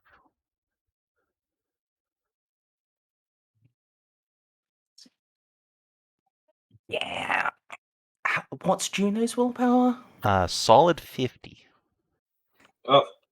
Wait, So- you have less willpower than me? I mean, What? that's not surprising, but I also like. I literally thought you had like 65 willpower. No, I literally can't have fucking. Okay, actually, if I maxed out willpower, no, I could get up to a 60. You guys got to remember, all right, I rolled for Juno's stats, and I got bad rolls. All right, my fellowship, my primary score is capped out after literally God came down from heaven and gave me a bonus to it, and it's 61. Like I'm before any dice modifications due to the Emperor sucking my dick. I had, I think, 10 attribute points lower than average because of my dice rolls. Like, Juno's been turbo gimped this entire campaign. Oh boy. Poor Juno. That's right. I rolled for stats too, and I got pretty. Oh boy, Juno. Yeah. So yeah, I have a solid 50, and then I can, with a lot of effort, get a plus like 30 on from modifiers. Then I have to spend a fate for every roll just to get to that plus 60 to have a slightly higher total bonus than the demon, and God forbid it have unnatural willpower. Sorry, I needed to jump away there for a little bit. Oh, that's fine. I was So just reiterating to everyone that my attributes are all bad because I rolled. So yeah, I ask because I want to compare just Juno's willpower to like the lowest demon willpower I can find, and I think that's probably going to be a Nurgling if they have stats. I think they do. Here we are. Yes. So a Nurgling, just the tiny shit baby. Mm-hmm. 36 willpower with 1 unnatural.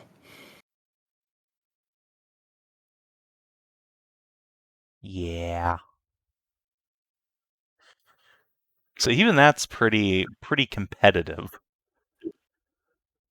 Yes.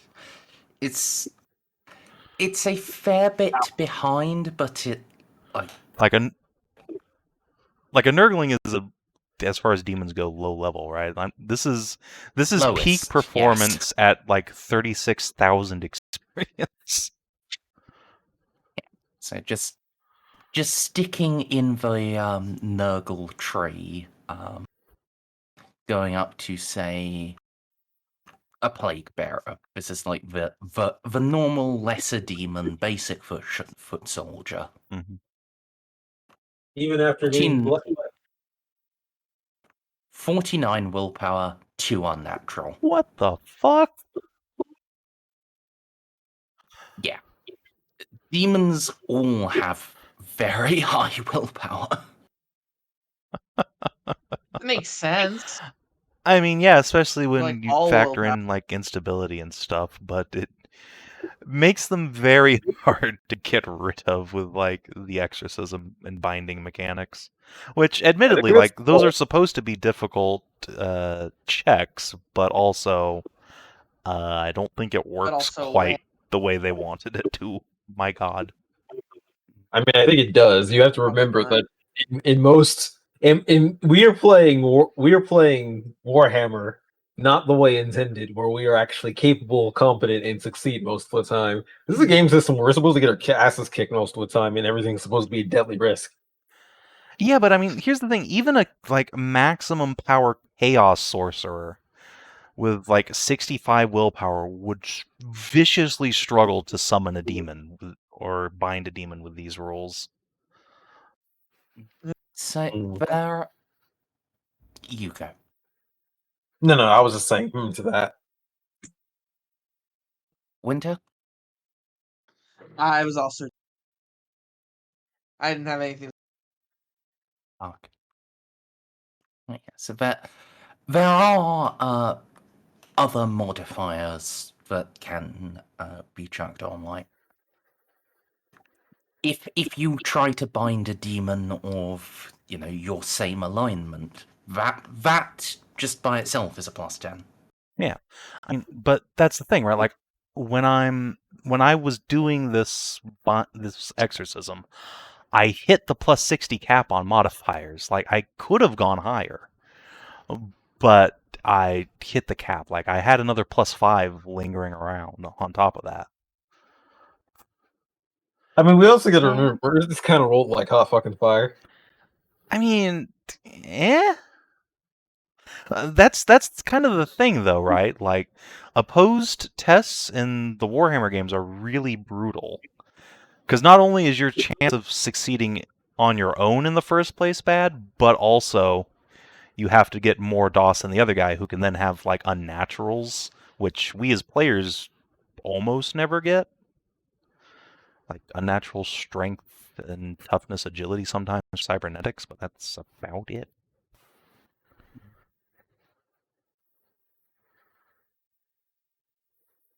Yes. But yeah, like I think it being an opposed role for like an exorcism specifically is like what makes it almost possible. And as well, the fatigue punishment. Yeah. That. I mean, there Yeah, needs to the be fatigue some kind of like failure punishment that's not just, Pazuzu hops out and slaps your shit around immediately, but yeah, the fatigue for every yeah, if it was degree. like one fatigue per failure, then I wouldn't need to spend, Fate getting a +60 on every single roll, because Jesus Christ, Still looking back, Merz was rolling like hot fire. Like there are so many rolls where she didn't roll below 50 for like the longest time, and it was just like that was.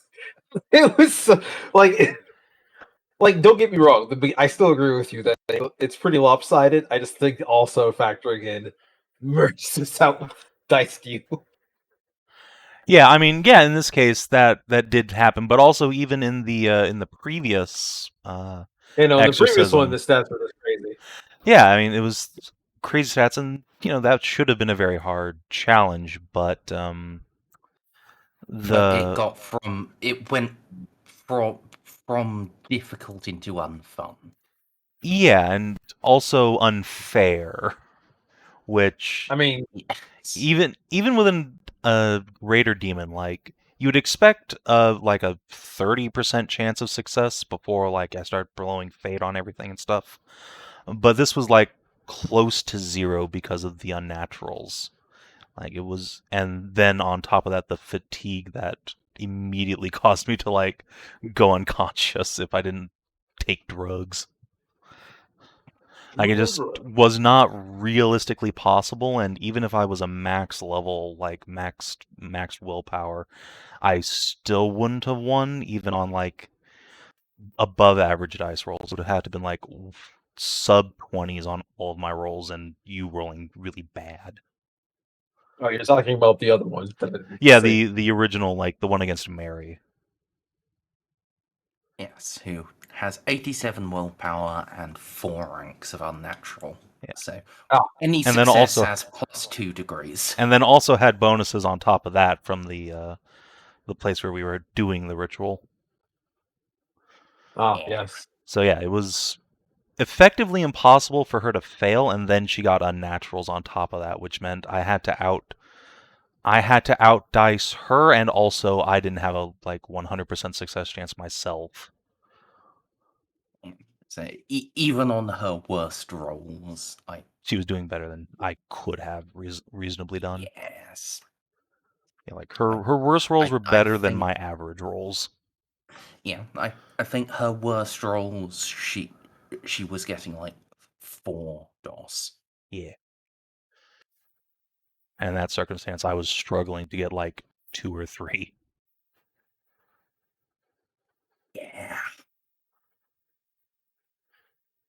So yeah, I think in this particular system with the way they have a bonus cap, rather than doing opposed rolls, I think penalized rolls is a more fair way to handle opposition checks, because then that modifies your net total, which can then be pushed back up and allow both sides to get all the total benefits and detriments included in the roll, rather than just capping out at the 60 and then immediately like, well, you're fucked now. Oh yeah, yeah. So Very. So immediate thought would be like Oh, shit. -5 per willpower bonus. Yeah, something like that would make a lot of sense, I think. Because I'm just thinking, Like -10 for the unnatural. I'm just thinking too much of the exorcism right now, or like phasmophobia. Like, just bonuses for like getting bonus items or doing little things. yeah, like, so with her on naturals, Mary's was That would be a -60. yeah, and so that would completely negate my all of the bonuses I had and then some. So that would have pushed it down to like a 40-ish% chance, I think, or 30-ish, which yeah is pretty much right where I said would make sense for a like greater demon exorcism. Oh yeah, I'm gonna pop off. Yeah. I got nerdy to read. Okay, adios. Bye-bye. Yep. Have. Bye bye. Try to be real. So yeah, I think that would work and make a lot of sense. There's just not enough penalties in this game. I think it's less the penalties and more the everyone can, with sufficient prep, get massive success chances, and so you end up I think that's what I'm saying. yeah. Well, it's There's too- penalties wouldn't change that, because like, all right, let's just take. I just mean too many buffs, not enough penalties. Yeah, I mean there are definitely too many buffs in certain circumstances. Like let's take Juno's charm score. I mean, obviously, like I'm hyper specialized in this, but just This is from the same thing with Ceiko's shoe. yeah, like just flatline. If I'm talking to a member of the Inquisition, I can roll like this. I'm getting my 60 right away just passively, before any situational modifiers, before I throw a fate on, whatever, and then I'm capped. I can't. And as Same with well, my shooting. as well, remember, strictly by Yes. the book, like your training ranks Yes. count towards the 60. Yes, exactly. So, in fact, like for You Juno, if we do? were playing purely by the rules, like I would be 30 points over the cap at a baseline, and there's almost nothing that would ever penalize that other than the DM imposing a difficulty rating for, like, I don't know, Reeve suddenly hates my guts or whatever. I was thinking the same thing with my shooting. I'm got like a floating +5 I can't really use. Yeah, exactly. It's like, if I was doing this on that same roll on the Bridge of the Mother of Invention, which, for whatever reason, gives you a +20 to social check with members of the Inquisition, and it just off into the distance, forever gone. Yeah. So yeah, it's just a weird idiosyncrasy of the game that, like, it hard caps you out, but then with things like unnaturals, you can end up like having an amazing chance yourself and still just getting shit on. It's like, yeah, well. Yep. So, I think, and you will probably have to yell at me to get me to actually write this down, because I will inevitably forget because it's me. I think something I might try to implement is still keeping the +60 cap, but for every 10 past it, it gets treated like an unnatural. See, So- that would be great. Yeah, so I like that. Yeah. it gives bonus DOS, but doesn't change, the actual number you're rolling against, because Like, there are circumstances where I could roll with a +60 and still not even hit a 100% success chance. Like, this 150 is my, like, hyper specialization thing. If I'm just rolling, like, I don't know, inquiry. There's a +60. All right, it's one of my better skills that's at a low level of training. Just inch over the 121 mark. And, someone with the same thing in a bunch of unnaturals, like, or in this particular instance, with inquiry, let's see, does my relic add to fellowship, or is it specifically charm? Okay, so it'd just be a +30, let's say. So I'd get like 3 unnaturals out of pure Inquisition, say. yeah, so that would turn into 2 bonus DOS. Yeah. I like it. I'm gonna stick that at the top of my notes.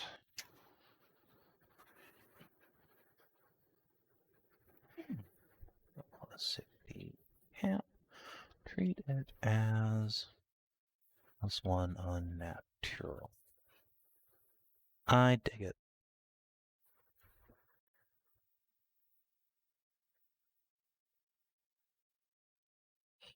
Well, anyway, if you're watching on the stream or YouTube, thanks for sticking with us all this time. We'll see you tomorrow for Savin, and until then, adios and do take care. Bye. Stream. Bye, YouTube.